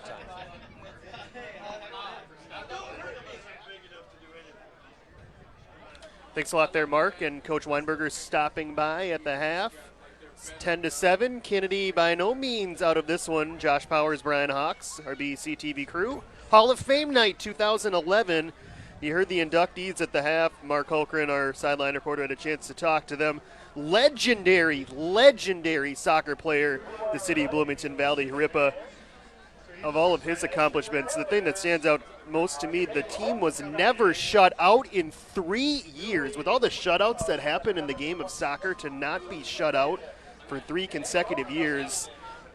Mr. Ripa owns pretty much every scoring record at Kennedy. That is just an amazing accomplishment. We also heard in the first half from hockey player Kent Landreth, played hockey at Air Force. We also heard from Tom Dahlheim, national championship winner at the U of M after his Kennedy hockey career was over. Some great inductees. And hopefully we'll get a chance to hear from Mike McKay and Gene Arth in the second half. Gene is prolific. You talk about legendary athletes in the city of Bloomington. She is one of the top of all time, right up there with the likes of Kent Herbeck with all of her accomplishments. And a Wimbledon champ, U.S. Open champ in doubles, one of the top-ranked tennis players in the world in her heyday, and an educator in the state of Minnesota as well. So just an incredible list of Hall of Fame inductees here in 2011, and Kennedy will try to get them a win here on Hall of Fame night.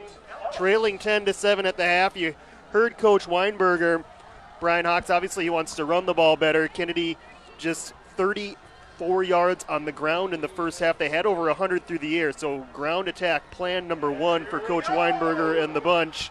They will get a chance on offense here first. Really good kickoff. That will go into the end zone for a touchback. That looked like one of the NFL kickoffs where all of them are going about 5-6 yards deep with the new clock rule. Kennedy will get it at the 20. Yeah, Josh, what stood out to me in Coach Weinberger's halftime chat with Mark there was the two mistakes defensively. One on special teams, of course, the block punt, and then the one long run by Dyson on the Blaze really set up that last touchdown there in the second half. Other than that, they haven't given up much at all, really, in the way of offense, but with a couple of mistakes and a turnover and a block punt, Kennedy finds itself trailing 10-7 as we start the second half.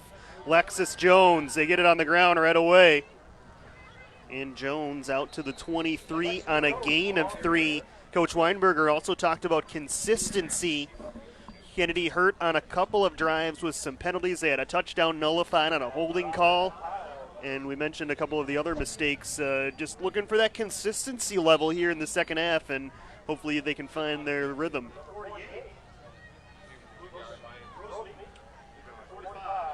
Trey Hearns in the first half, 113 yards, 6 of 10 passing the football, and had some near misses, had a touchdown and an interception. Jones spun away from a tackle, busts it to the outside, and gets tracked down from behind at the 25.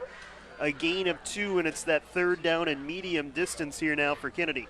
Yeah, nice job by Jones, not getting taken down in the backfield there, shuffling his feet, sidestepping, and still getting positive yardage, and putting his Eagles and Hearns in not a bad position. Certainly like third and short, but third and medium is certainly better than third and long. Let's see what Hearns does here. I want to correct myself from a moment ago. 6 out of 11 Hearns in the first half. 5 of those catches were to Nick Warren for 89 yards and a touchdown. So there was a good combination in the first half. 3rd and 5, they'll try to hook up again. Hearns escapes, floats it out, and it's batted down. He was looking out of the backfield for Dante Allen, who was checked in on 3rd down, broken up on the play, and it's going to be a 3 and out here for Kennedy. Yeah, that was Will Rieger, 5'11" sophomore for the Blaze, just sticking his hand out there and getting in the way of the pass to Allen. But nice job by Hearns, again, using his feet, being mobile out of the pocket there. Just needed a little bit more on that one. The Blaze have made a few plays like that, though, in the first half, just getting their hands on a ball. Obviously an interception on a great play. Eric Jabarian to punt, and the snap goes over his head. And it's going to be a safety. Special teams to the forefront again tonight. And Burnsville tacks on a couple more. They lead at 12-7. Yeah, we mentioned it in the opening. Special teams will be huge. And they have been. The blocked punt, obviously that mishap really costing Kennedy directly 5 points. And then what would have been a blocked punt for Kennedy, they should have blocked one, and Burnsville ends up downing that punt inside the 5. Yeah, so on a bad snap back to Voxlin on that one right about midfield. And he did get the punt off and, like you said, rolled it down to the Eagles' 5 or so. So not the consistent start to the half that Coach Weinberger was looking for. Another big mistake, the specialty teams game for Kennedy. That's where teams that don't have a lot of depth really struggle. They can field the offense and the defense. When you get down to those special teams, a lot of those guys have either been on the field a lot or not at all. And so you don't have that depth that other teams have, especially in the South Suburban Conference, and we see it time and time again. Well, and we've heard from multiple coaches throughout the South Suburban and up into the collegiate and pro levels, you have to play well in all 3 aspects of the game. offense, defense, special teams. And if you lose in one of those, more often than not, it's going to be a big loss, and that may lead to a loss in the standings. Kamara will have to kick here from the 20.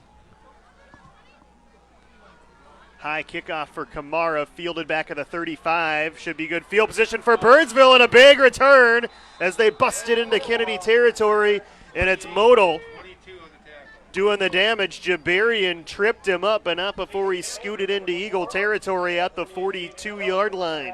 Yeah, Modal just ran up, grabbed that one, and really just ran straight ahead. Not a lot of resistance there until Jabarian undercut him. As you see, not moving east to west there, but getting very good field position for the Blaze here early in the second half. Burnsville has their largest lead, 12-7 in the football in Kennedy territory. And it's Sherman on the inside handoff.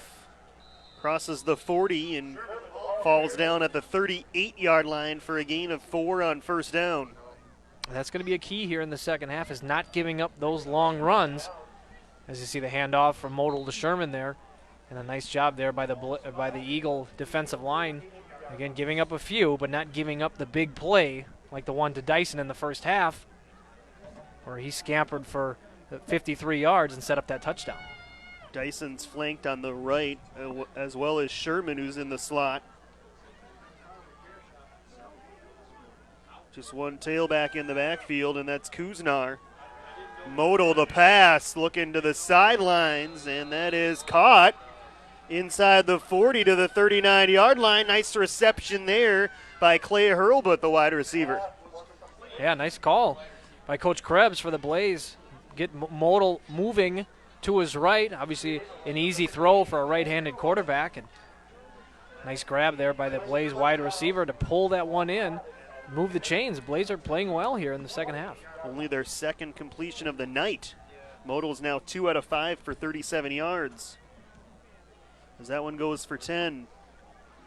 Dyson gets the handoff. Dyson cut back up the middle, lost the football. It's still loose on the ground. Kennedy thinks they have it. A bunch of Eagles say it's their football. They'll unpile them. That'll be a huge break for them if they get it. They're dancing around like they've got it. And they do. It's Eagle football. Dante Allen forced the fumble, and it looked like Jones might have fell on it for Kennedy. Big break for the Eagles defense there as Dyson close to a first down on that play. Doing some nice cutting up the field there, but you see the ball squirting out. Great strip by Allen, and I believe it was Jones who kind of reached his hand under there. Sunder was in the area as well. One of those two guys probably got it. See if Kennedy can take advantage of the first Burnsville turnover of the night. And it's a big one as they were approaching the red zone. Back to Jones on the ground. Gets to the corner. Alexis Jones, a burst of speed. And he's out to the 45-yard line, maybe the 46 on a gain of 24. There it is. Jones at any moment can break out for a long one. He's been held in check here in the first half with only 37 yards on 12 attempts, but that one right there gets out following his blockers on the left, off left tackle. As you see, Hearns handed to him there, was patient, reads his block. Nice block by the wide receiver, and he sprints out for a huge gain for the Eagles. Nice block by Zachary Mobon, too, pulling there. Number 65, the co-captain, paved the way. Right back to Jones, up the middle. Another big gainer and another first down. And 12 more ripped off by Alexis Jones, and they're getting that ground game going. Yeah, again, Jones, feed him while he's hot.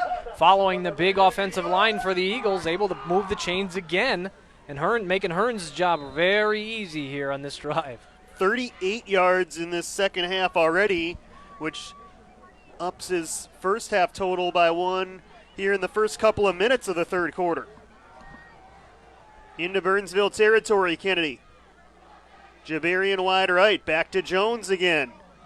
And a nice tackle in the open field there. Number 90, Jake Rother, held on for dear life. Yeah, if Rother didn't get him, Jones was into that second level, and he was on his third consecutive 5-6 yard gain at least. Still picked up 1, 2nd and 9, under 8 to go. Kennedy on the move. They just recovered a fumble. And the play by Dante Allen, who stripped it. Kennedy got it back. Trying to take advantage. Right now down by 5. Play action. Hearns steps up in the pocket, looking deep on the sidelines. He had a man wide open and underthrew him. Standing all alone at the 10 was Nick Warren, but the pass maybe slipped out of Hearns' hand. And Hearn knows that as he walks back to the huddle talking to Coach Weinberger there, shaking his head in disgust how wide open Warren was, and a sure touchdown. There was a flag down. We'll check it. Ineligible. It wouldn't have mattered anyway. That sometimes happens when you've got a quarterback scrambling around for a while. Lineman might think he's about to take off and run, so they start upfield trying to block. And that was probably the case there. And probably Josh Hearns is maybe his only bad ball all night long. Yeah, that's very true. Good point. He's 6 out of 13 now on the night, but most have been either on target or right there. 3rd and 9 as they decline the penalty. Fake to Jones. Hearns wrapped up in the backfield. Evan Boxland, the senior linebacker, who is usually big for Burnsville, and he is on that play. Yeah, Voxland doesn't go for the play action, goes straight for Hearns, who faked the handoff to Jones. But Voxland, he doesn't lead that linebacking core for no reason, as he sliced in there and took Hearns down for a loss. And after the loss there, Kennedy was maybe in position to try to go for it on 4th down, but now too far here. 4th and 13 at the 47, so the correct decision here to punt with under 7 minutes left here in the quarter, and they need a better snap this time. Protection will be huge here. Jabarian gets it away, and it's a kick toward the sidelines, and maybe too close to the sidelines. We'll see where they mark it. Don't see any movement from the official. Looks like they'll mark it at the 30, and Burnsville takes over. Following the stop there after Jones had gotten things going on the ground, but Brian, the consistency there, miss a chance at a big play in the passing game, then they take a sack and the drive ends. Yeah, just like Coach Weinberger said, if they can become a consistent football team in all 3 phases, this team can be great. But again, 0-2 on the season, playing some pretty tough teams. But again, when you have opportunities like tonight, when Burnsville is giving you opportunities, wide open Warren downfield, things of that sort, you have to capitalize on those. Burnsville back on offense at the 30. Sherman motion. They give it up the middle to the big fullback Kuznar. And he barrels forward for a couple, maybe 4, as he gets out to the 34-yard line. Big possession here for the Blaze here midway through the 3rd quarter. Now we'll see how this defense responds. Obviously came up with a big fumble and turnover on the last possession for the Blaze and had momentum offensively. Jones running hard, see if they can get the offense the ball back. On 2nd down, Modal right up the middle, right back to the big guy Kuznar, who falls forward for a couple more. Maybe 3, it'll be 3rd and 2. And a big 3rd down here, midway now through the 3rd quarter in a 5-point ball game. Both teams looking for their first win of the year. They've faced some tough competition, most notably Kennedy, who played last year's runner-up in the 5A championship, and Eden Prairie in the first 2 games of the season. Not many teams had a tougher opening 2-game stretch than Kennedy did to start this year. 3rd and 2 now for Burnsville. Sherman on the handoff, trying to get to the corner, and Abu Kamara again. Wraps him up for a loss, and Burnsville will have to punt. How about this guy tonight? Yeah, his 3rd tackle for loss, slicing into the backfield and wrapping him up, pulling him down for a loss, and that will get the Blaze off the field and give the ball back to their offense here.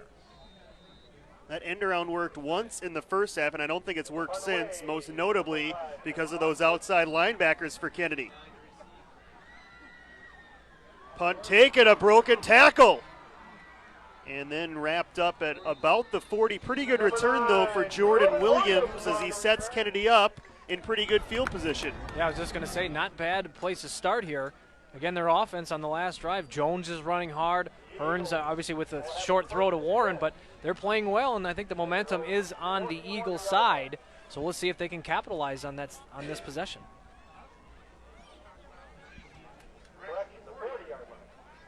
Burnsville in the first half had 83 yards on the ground, but 53 came on the one play. In their other 15 or so attempts, about 2 yards per carry. So Kennedy's done a pretty good job on the ground, and as we mentioned, they haven't given up much in the passing game either. From the 41, back to Jones, up the middle. Lexus keeps the pile moving. Finally wrestled down close to the 49. Give him 8 yards on a tough run. Yeah, and even saw big offensive lion Kyle Tolzman getting in there and trying to move the pile for him. So Jones owes Tolzman a little bit there for a few extra yards. That offensive line, Tolzman, Zach Mobon, Lamb up front, the big fellas. They like that right side too. Of course, they usually have the tight end McGaffey on that side, leading the way, part of that O-line. 2nd and 2. Jones this time will go left, has to bounce it out. Now cuts it upfield, and he should be close. Depends on the spot here. It looked like from up here, we got a pretty good advantage on it because we're right at the 50. It looks like he's got enough, but they may have to measure. Yeah, and again, nice job by Jones adjusting in the backfield and creating space for himself. And then once he found that seam, moving north and south and getting upfield, and hopefully just enough here for the first down. 19th carry of the night for Lexus Jones, and he's close to the 80-yard mark so far. Yeah, you saw him there going side to side, and eventually once he saw that seam, turned it upfield and picks up the first. In Burnsville territory again, Kennedy. They need to finish a drive here, though. LeJones has to cut it back. Ran into Evan Voxlin, but not before he picks up close to 6. Yeah, Voxlin jumps on his back to bring Jones down, but again, 6 yards. Jones running extremely hard here in the second half now with 20 carries on the night. As you see him follow his blockers, be patient, and then it takes 2 and 3 plays to bring him down. Lexus Jones, a 1,000-yard rusher last year, doing very, very well tonight. Nice blocks up front there. Tolzman just absolutely sealed off his man, and McGaffey pushed his to the inside. Nice couple of blocks by those guys to clear the way. 2nd and 4, back to Jones, 20th carry of the night. Nice stutter step move on the cutback, and he's going to have enough for the first down inside the 40 to the 37. Lexus Jones starting to put on some moves here as he wants to come out for a breather, understandably, after his 20th carry of the night. And Coach Weinberger reluctantly will pull him out as you see the stutter step cutback. But let's not forget in this whole sequence, let's give credit to the Eagles defense, getting a 3-and-out from the Blaze as Jones was running hard, putting that Blaze defense back on the field, and maybe because of some fatigue, Jones is really having his way here. They're inside the 40 again is Kennedy. We're down here last time before they had to punt, and they go to the backup running back, and he is met in the backfield. Big number 74, Chase Roulette for Burnsville. Just wrapped him up for no gain. Yeah, big man up front there, 6'5", 300-pound Roulette. Tough to run around as DeBarian tried to get around him there, but Roulette just spun him right to the ground. As you see there, he's not letting him out of those big meat hooks. Officially a loss of 1 there for the backup running back James Ellis. And he's in there again. He'll take the toss. Look to the outside, and he is cut down on a fine open field tackle by Tommy Peerboom. And another loss will bring up 3rd and long for Kennedy. Looks like maybe a flag on the play. Check it, flag down late, and it's a hold. Now the question is, do you decline it or accept it? And they're going to decline it. Probably not a bad decision there. It's going to be 3rd and about 13. Let's see what Coach Weinberger decides here. Again, Hearns is throwing the ball well tonight. And if you can get a completion here, Brian, for maybe 5 or 6 yards, you don't have to get it all here now. You get a completion down close to the 35-yard line, you have a chance to give yourself an opportunity to go for it on 4th. So that's got to be maybe in the playbook here as well. They'll fake the handoff to Ellis. Hearns has to step up. He's on the move. He throws it deep, and it's overthrown. Looking for Warren again. Kind of a jump ball situation, and it just overthrown, and it's going to be 4th down for Kennedy. Nice job by Hearns, though, to move in and out of the pocket there. Avoid the sack as you see him drop back. A little play action. Nice job by his O-line giving him time, and then on the run, fires that ball, and looks like Warren may have slowed up just a bit too soon. Maybe mistimed it a touch. It would have been a difficult catch anyway. Defender was right there. 4th and 13. They'll play field position. High snap again. Jabarian does well to get rid of it. Boy, that was almost disaster as it's down at the 15. Great play by Jabarian to not only catch it, Brian, but get a decent punt off that goes inside the 20. Yeah, it could have been a total disaster for the Eagles. Would have been their second punt in a row that would have went over his head. So they'll have to get their special teams in order, but nice job again by Berrien using his athletic ability, jumping up, catching the punt, and being able to get a decent kickoff. So a minute 2 left here officially, 3rd quarter. Burnsville still leads 12-7. The only scoring in this half is safety. Sherman in motion. Modal to throw, deep middle, and he overshot his man. He had him open. Will Rieger, the wide receiver, was streaking in the secondary, but he let him too much. Yeah, nice play drawn up there by Coach Krebs, and Modal just let him a bit too far. That could have been a huge gainer for the Blaze if he didn't take that one all the way. So a big break for the Eagles. Tyler Krebs in his first year coaching at Burnsville. 2nd and 10. So missed opportunity there for the Blaze. Modal now 2 of 6 for 37 yards passing tonight. Fake the pitch inside, handoff, and there goes Dyson again across the 40, spinning to the 41 on a gain of 26 and a Burnsville 1st down. Yeah, brought down by Zach Bacco. Nice job there, but again, Dyson getting upfield, getting into that 2nd level, and that's where we saw him with that big run before. If he can get out in space, Dyson, a very dynamic runner, able to create and cut back and slice between those defenders. 86 yards now for Dyson on just 7 carries. Approaching half a minute. Your 3rd quarter, Burnsville, a big gainer to get it close to midfield. Sherman in motion again. They'll hand it to him. Wants the right corner. He turns the corner. And he's close to midfield as Sherman takes it for 7 on 1st down, and they finally got one of those outside runs to work again. Yeah, 2 plays in a row now. The Blaze running well. Getting it to Dyson and Sherman, kind of a dynamic duo in the backfield there here in the 2nd half. I don't think they'll need to snap it here before the quarter comes to a close. And they won't need to. 12-7 at the end of 3. The only scoring in this quarter, the safety off of the bad snap for Kennedy, and Burnsville will take a 5-point lead into the 4th.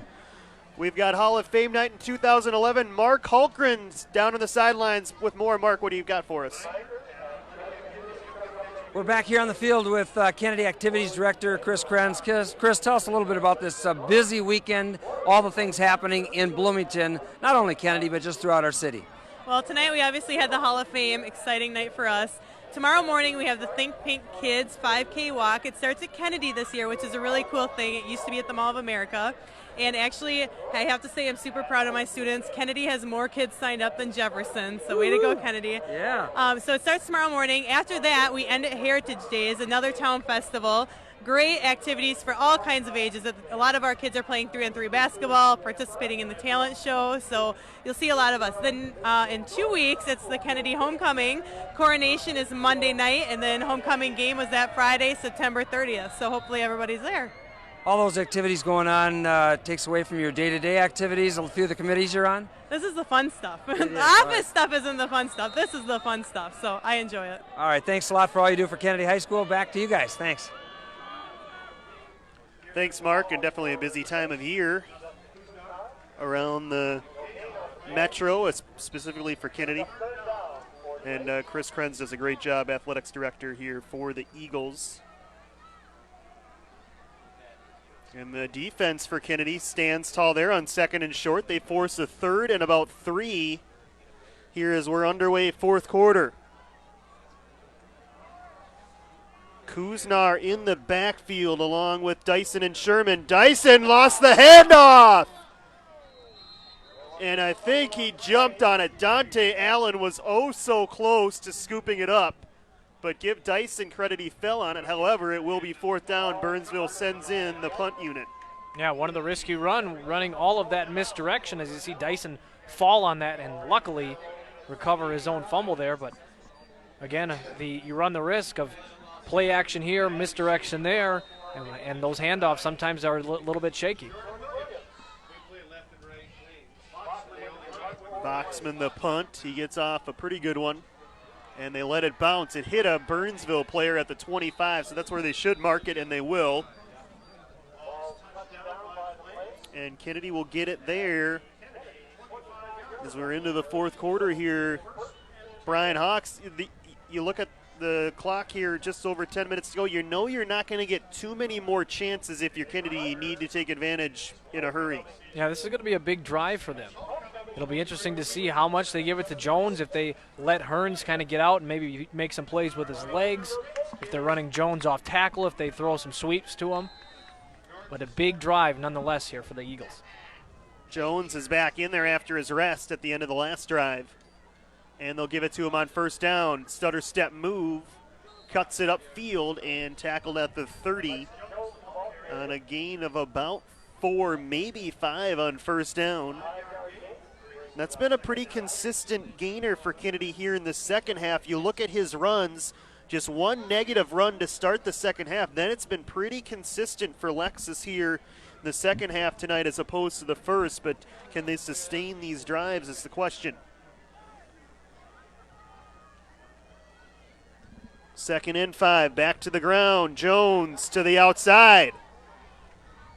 Tripped up, he's close to the marker, and he should have enough for the 1st down, give him 6 more. Yeah, another big run by Jones. Most importantly, though, moving the chains, getting positive yardage, putting Hearns in a good position to make a good decision.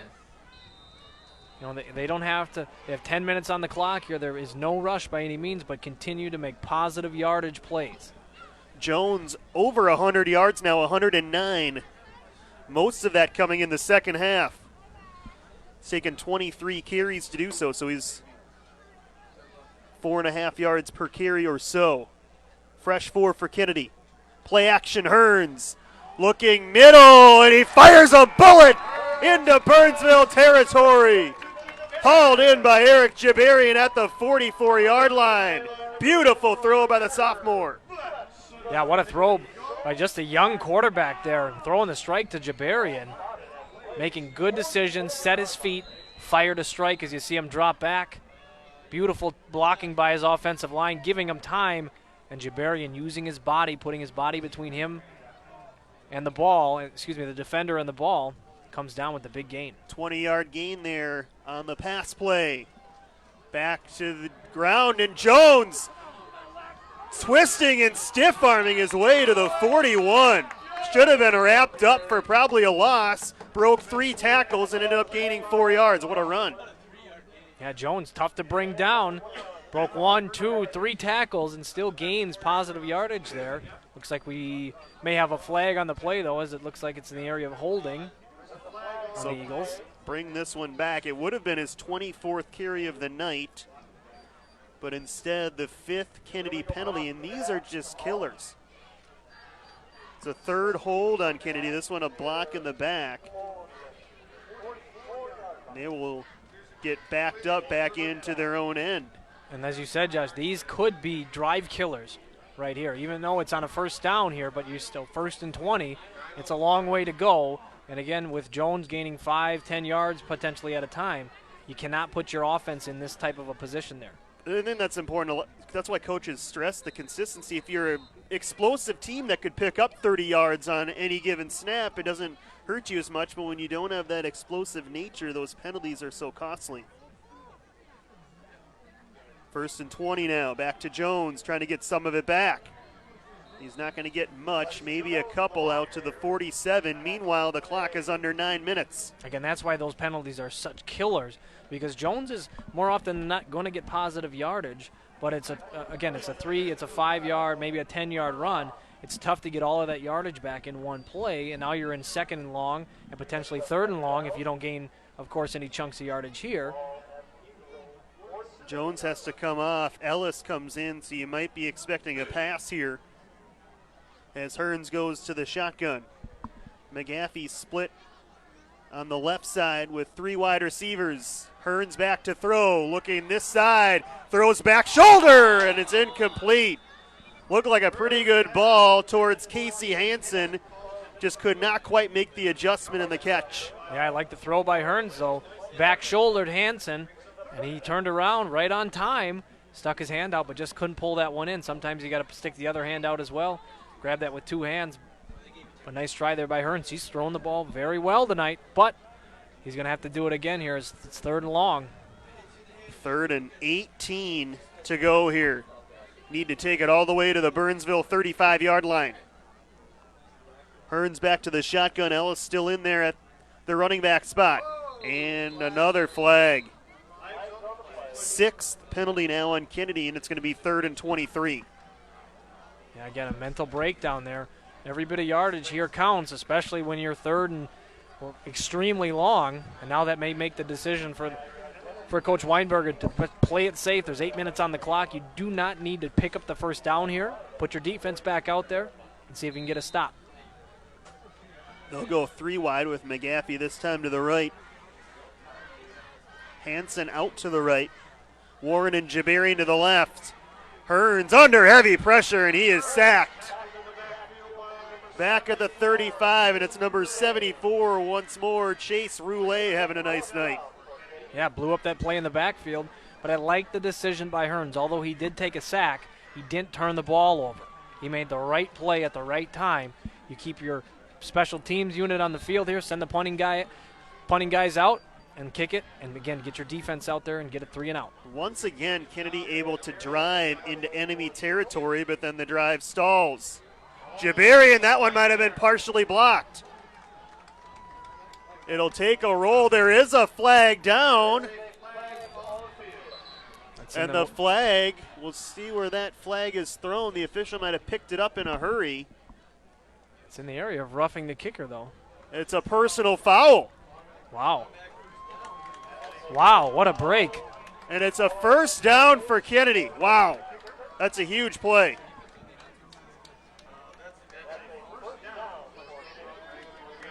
There it is, Josh. Wow. As we said, special teams. Again, whether it's you making a play or making a mental mistake, you cannot have that happen if you're going to win here in the South Suburban Conference. And that puts the Eagles back on the field, 1st and 10. That's the last thing you wanted if you're Burnsville on a 4th and 23 situation. Giving Kennedy life, and now the ball back into Blaze territory with exactly 8 minutes to go as you watch the replay. And it was, for all the good things he's done tonight, this one is one that he'll like back. Evan Voxlin, the guilty party, got a little too aggressive. Yeah, for Coach Krebs, you like the aggressiveness, but again, big play, big mistake. Again, that could have potentially put the Blaze onto the board. You know, of course, get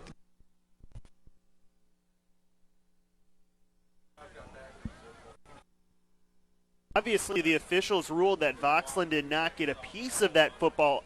Otherwise, the penalty would have been nullified. So credit Jabarian doing enough there to get the punt off. Kennedy will take over at the Burnsville 48.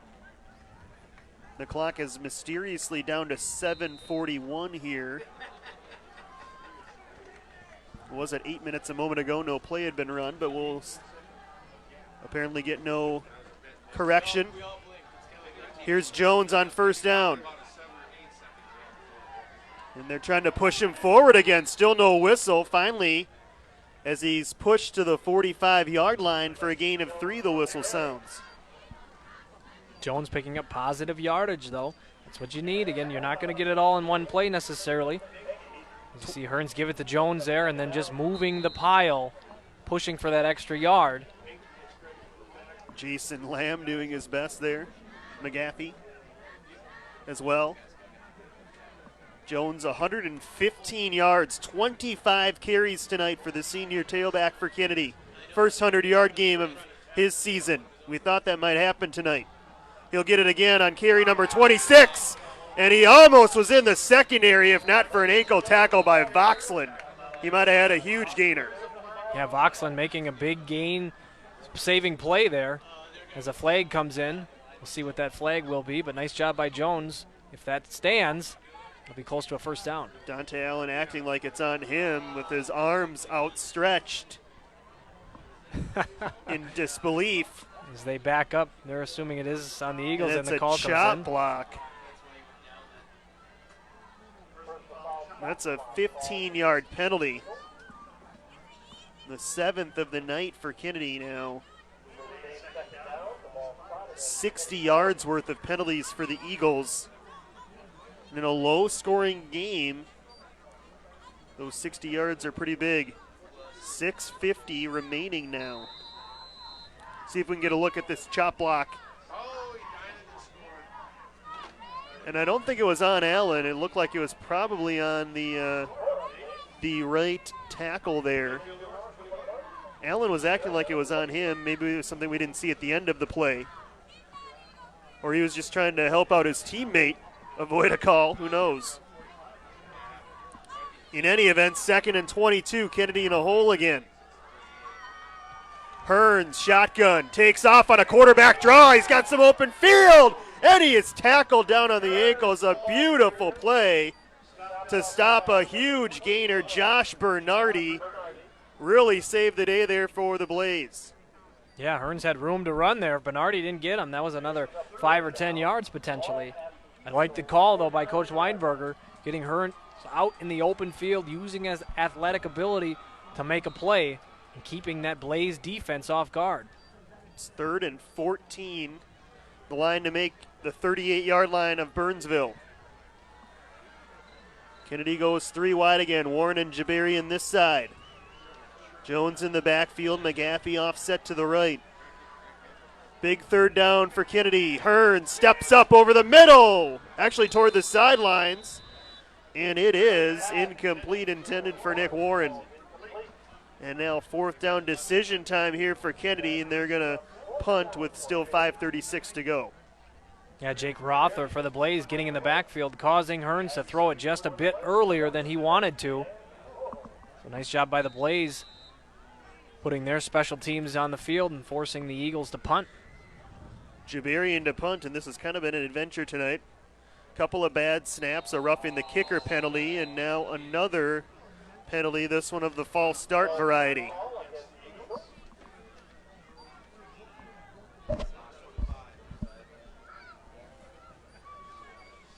The total grows higher here in the flag department, number 8 on Kennedy.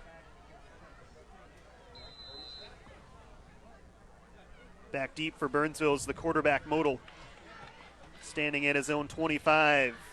Jabarian gets a hold of this one, and this is his best punt of the night by far.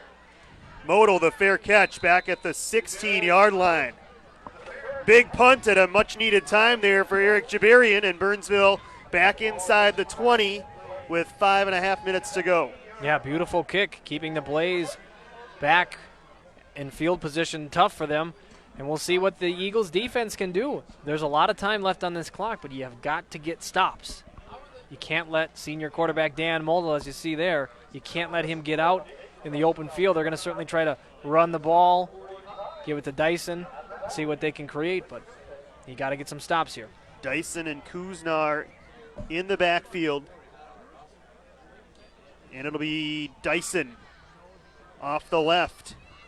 Spins across the 20 to the 24, a pickup of close to 7 there. A good gainer on first down for Burnsville. Kennedy still with all 3 timeouts left. Yeah, taking time off the clock, running the football.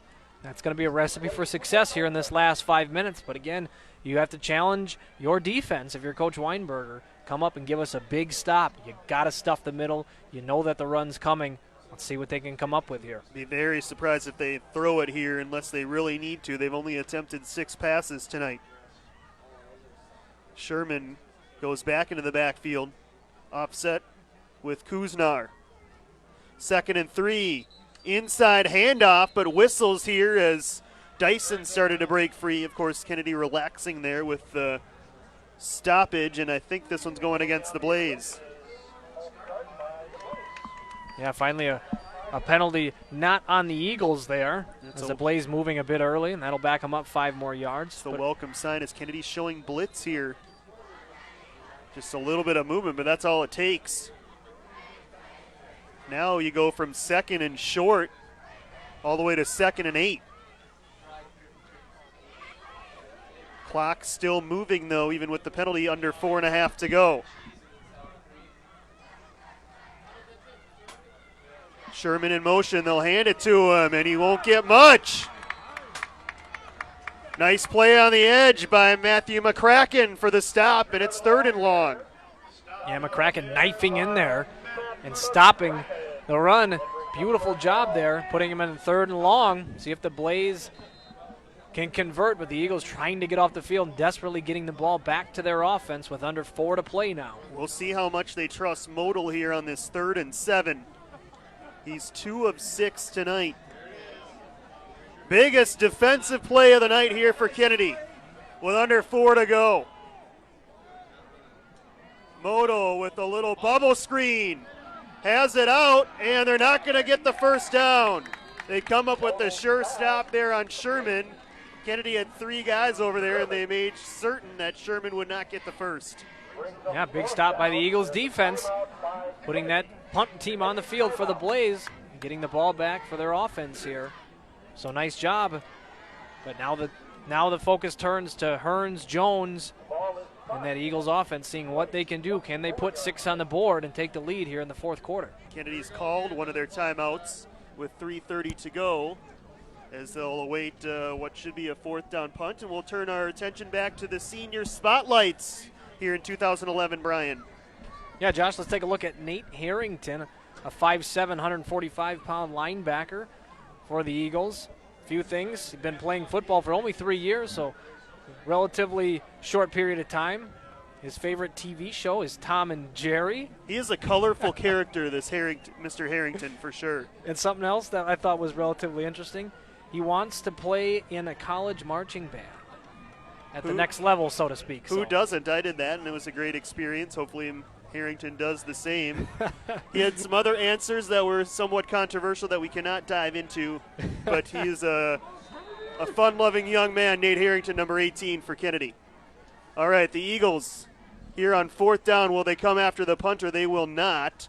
They'll set up the return, and they should get good field position. As long as they get out of the way there at midfield, it takes a Burnsville hap. As getting out of the way there, Jordan Williams, and Kennedy will get it near midfield with still tons of time left, 3:24. They do need a touchdown here, though, down 5. Yeah, and on that punt return there, Williams was lucky to get out of the way of that in a lot of confusion there. Yeah, you might as well leave no doubt here, and Williams kind of kept close to the ball. It did hit a Burnsville player first, so that was the correct call there. The officials on top of that one. There's that special teams again, though. One mistake, and that could have been the game potentially. Yeah, so. I mean, why even get close to it in that situation? Just run completely away from it. But no harm, no foul there for Kennedy. They need to go 48 yards in 3.5 minutes. To Jones on the ground. And Lexus for a couple, but that's it. Will be 2nd and 8. You still have time to keep it on the ground here, Brian, but if you run a couple of run plays and you don't hurry up to the line of scrimmage, the clock can evaporate pretty quickly, and Kennedy with a modified hurry up here. Yeah, absolutely. That clock will play a big factor in how the Eagles run their offense, keeping it primarily on the ground. 8 needed for the first down. Back to Jones. He'll try to cut it to the outside, and he will be stopped. Hunter Anderson got him around the edge, and Jones tried to bounce it outside and got caught. Yeah, you like the effort by Jones, looking to break away, but going backwards there as Anderson pulled him down for a loss. So nice job by Hunter Anderson for the Blaze, and that's going to put the Eagles in a 3rd and long and the biggest play of the night. 27 carries and 114 yards now for Lexus Jones, but he might not get a touch here. It's 3rd and 11. 2:15 left. Kennedy needs a big play. Jones will stay in. Warren's flanked out this side to the bottom of your screen. Hearn steps up middle, and it's broken up. He wanted the tight end McGaffey, but right there in coverage was Bernardi to knock it away. Yeah, Hearns had time. His O-line giving him protection there in the backfield and fired the strike to McGaffey, but just a little bit ahead of him. And that'll bring up 4th down. Kennedy still with, I believe, 2 timeouts left, so it isn't quite do or die, but it's pretty close here on 4th and 11. Remember, they converted on a 4th and 13 back in the first half. And is there a flag or a timeout? A timeout by Kennedy, and now pretty much it is do or die. As you've used 2 of them here, they have 1 left, and only 2:04 to go facing the 4th and 11. And we've got our final senior spotlight of the night. He's done a great job up front here so far on the offensive line all season. Yeah, Zach Mobin, 6'1", 225 offensive line. Some things that stood out to me, he's been playing football since 8th grade. One of his favorite football moments or memories is beating Eden Prairie in his sophomore year, so that's always a good one. That'll go Very down impressive. in the memory books. Some game day rituals I thought were interesting. Eating a spicy Italian sub from Subway and drinking 2 Gatorades. You got to fuel up, though. It's important. So Big Mobin obviously needing his calorie intake, of course, before a match. Wants to study business in college. Good offensive lineman for Kennedy, Zach Mobon. Needs to provide some protection here for his quarterback, Trey Hearns. In a likely passing situation. 4th and 11, they need the Burnsville 38. Hearns has time, steps up and fires, and it is broken up. Kennedy wants pass interference, but it's knocked away by Mike Becker, the cornerback. He was looking for Nick Warren. Yeah, Warren has made some huge catches tonight. Hearns to Warren, a handful of times now. But that one was broken up there by the Blaze. So nice job there by the Blaze to break it up on a 4th and long. As you see Hearns take a step back, has time, fires it to Warren. And it was on target. I think that's just a good play there by Becker. Got there in time.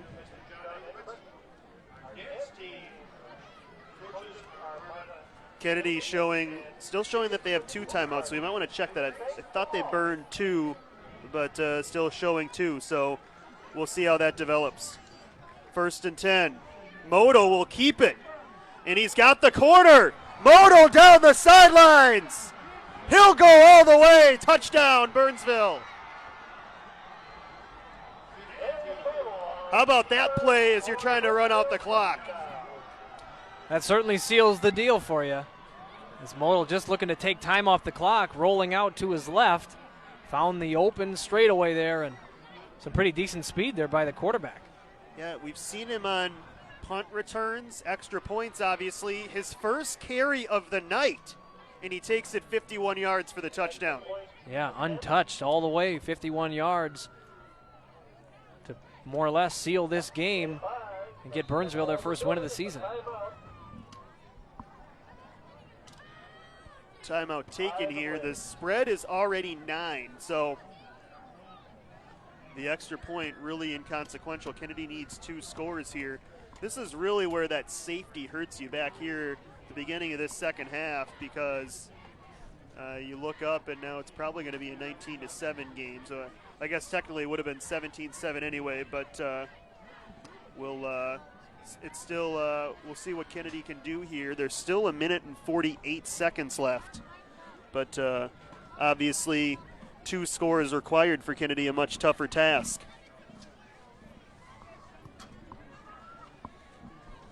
We've seen Kennedy drive the field. Remember that drive at the end of the second quarter, Brian? They got down there in a hurry in position for a long field goal, so you never know. They have the ability to make big plays.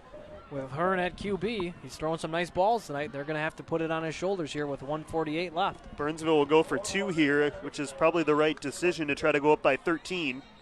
And it'll be a longer 2-point conversion.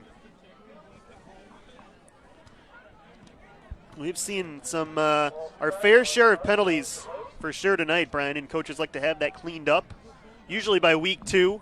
You allow a little bit of it week 1. You want it all cleaned up by week 2. This is week 3 here, and that's the combined 12th penalty, and a couple of them have been declined here tonight as well. So both coaches, I think, can harp on the mistakes. Well, and if you remember in the first half, a Jones touchdown was called back. Yeah, that was a big play. I think they ended up, if I'm not mistaken, they ended up getting a touchdown on that drive on that 4th down, but certainly had the momentum taken away from him at that point. So from the 7.5-yard line, here's the 2-point conversion. Modal on the move again, and he broke a couple of tackles, and he's still going, and he's in. Wow. You wonder why this guy hadn't been carrying it more often all night with the touchdown run and then that piece of magic as he weaved his way through for 2. Yeah, breaking tackles galore there. As you see him, a little play action. And he'll roll out 1 broken tackle. Nice stutter step there, and in between 2 people as he gets away from Allen, and then just sneaks in right inside the end line there. And Kennedy's tackling had been pretty good tonight. They hadn't missed many. They maybe missed 1 on that long run in the first half by Dyson. Had been pretty good up until then, but Modal maybe gives you a change-up they hadn't seen yet. He's able to break about 4 tackles there. 20-7, Burnsville taking advantage of some big plays tonight. Kennedy kept driving into Burnsville territory pretty much every drive in that half, Brian. In the second half, they've gotten it into Burnsville territory, then a penalty. They get into Burnsville territory, then the running game stops being consistent. They have to punt. So just been a game of missed chances for Kennedy. Remember, they had Warren deep on a wide-open play that was not successful. They've had chances tonight. Still a minute 48 left. You never know what can happen.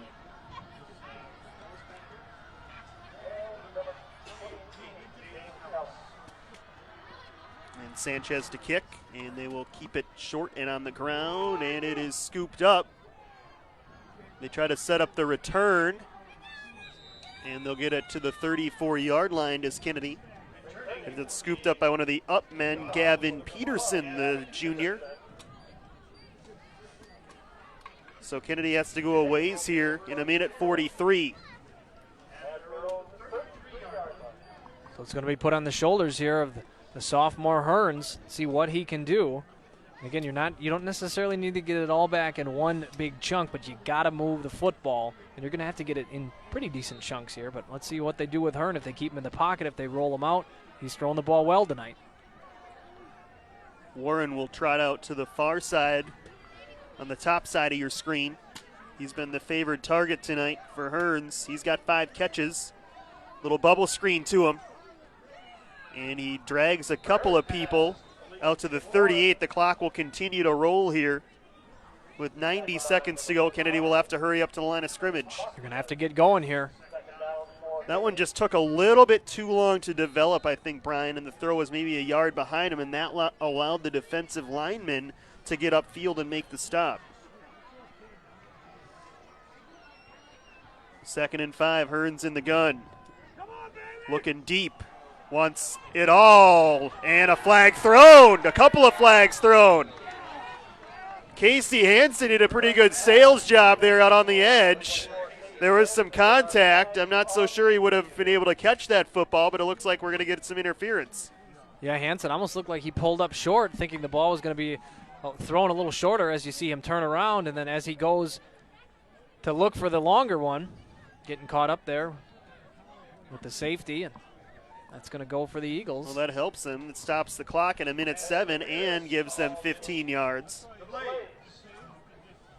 That's the 5th Burnsville penalty now, as they're up to 45 yards on the flags.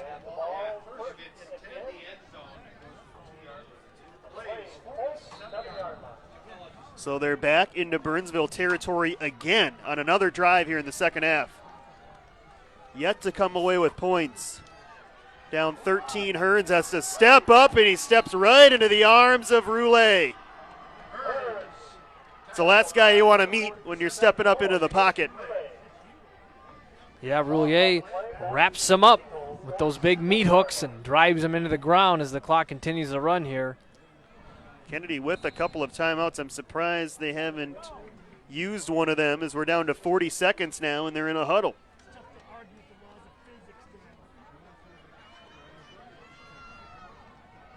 Be under 30 seconds by the time this one snapped. Hearns from the shotgun. Steps up, fires, far side, looking back for Hansen, and it's underthrown and incomplete.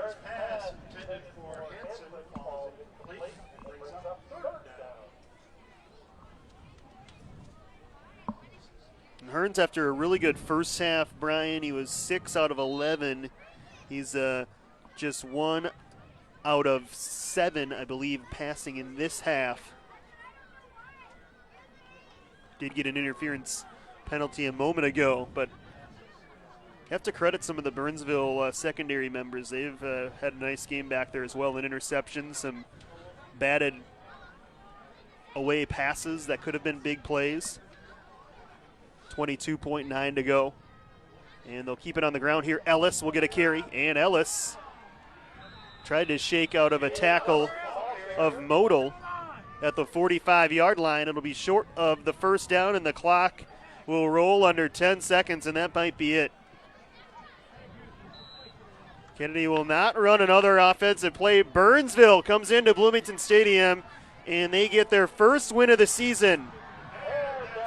The final 20-7 over Kennedy, in a tough one here, Brian Hawks, for Kennedy, because they, in all likelihood, outgained Burnsville. They were probably the more consistent team, but just could not finish drives, and Burnsville a couple of big plays. They come out with the win. Yeah, I was impressed with the way Kennedy moved through the ball in the first half. They played well defensively. Still were on the short end of the scoreboard through the first half, but I thought they were the better team. And then in the second half, the Blaze really turned it up. A couple of big plays, some mental mistakes for the Eagles really hurt them. But hats off to the Burnsville Blaze picking up their first win here in the South Suburban. 20-7 the final. Brian Hawks and I will be back for some final thoughts here to wrap up week 3 of the season from Bloomington Stadium on BEC-TV right after this.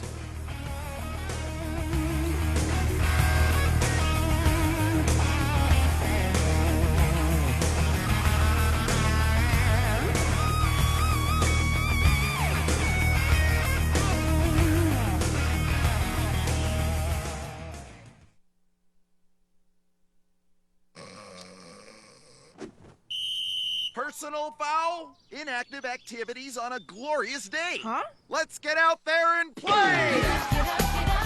Sweet. Ooh, freeze! When do I get to be in?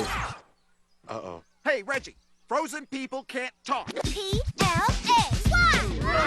An hour a day. I'm in.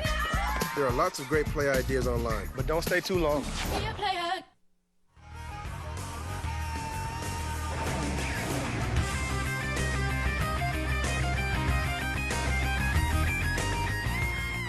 Back here at Bloomington Stadium, putting the wraps on a 20-7 Burnsville win. They come into Bloomington Stadium and defeat Kennedy. Burnsville moves to 1-2. Kennedy falls to 0-3 here in 2011. Josh Powers, Brian Hawks, back with you. And Brian, Kennedy did a lot of good things in this game, but at the end of the day, they just weren't consistent enough to walk out of here with the win. Yeah, I like the way that Lexus Jones moved the football. I think he got his rhythm back. Again, two tough weeks prior to tonight up against Rosemount and Eden Prairie, but I think he got on track just in terms of gaining confidence. Of course, over a 100-yard game, first of the season, and the way that Trey Hearns threw the football, I thought although he missed on a couple just slightly, but I thought he was throwing the ball really well tonight. So a couple of the positives to move into as they look into next week. So I was excited about that. Yeah, he definitely looked more confident on some of the throws that he had, particularly back in the first half. So that'll be something that Kennedy will look for going forward. Just some mistakes. We talked about them obviously tonight, but some mistakes really hurt Kennedy in the specialty teams game. I thought that was a big facet of tonight. And then Burnsville just hit on some big plays. Coach Weinberger talked about that at halftime. Just a couple of breakdowns, and in the South Suburban Conference, that's all it takes to not come out on the good end of things. Yeah, as we mentioned in the broadcast, being consistent in all three phases of the football game, offense, defense, and special teams, and one mistake, one breakdown from a defensive assignment. We saw Dyson run for a 50-yard gainer in the first half, or excuse me, in the second half, and really set up the Blaze in some decent positions there. So it's really those mental mistakes, I think, that you have to correct if you're really going to compete and vie for a South Suburban Conference championship. Let's take a look at the second half highlights here from tonight. Moving to the third quarter, Burnsville led 10-7 at the half, and it kind of turned into a defensive struggle. Kennedy almost jumping on this fumble. That would have been a big play. Kennedy had so many near misses tonight. Burnsville's defense was pretty tough against the run, especially that man, Evan Voxlin, number 45, was big. As Kennedy gets stuffed on another run here. Ellis trying to get to the corner, but he was brought down. There were so many drives that Kennedy had that ended in Burnsville territory. This guy had a big night, Dyson, running the football. Yeah, Dyson, again, a big run in the first half, big run in the second half, and really moved the ball well for the Blaze. Fourth quarter here, Dyson put the football down on the turf a couple of times, but fortunately for them, they recovered this one.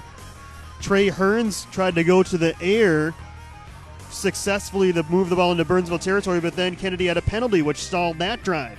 The Eagles would get it back here. Nice third down stop by Kennedy. They got it back, Brian. 3.5 minutes to go. Could not move the football. Were stopped on downs, and then Modal breaks their backs there with the 51-yard run. Yeah, that put the game away there with under 2 minutes to play. But again, hats off to the Blaze as you see Modal scramble in for this 2-point conversion as he cuts in between different Eagles defenders, but ultimately gets in for 2 there. But again, the Blaze did a nice job controlling the football game in the second half, stopping the Eagles and really taking them out of their rhythm.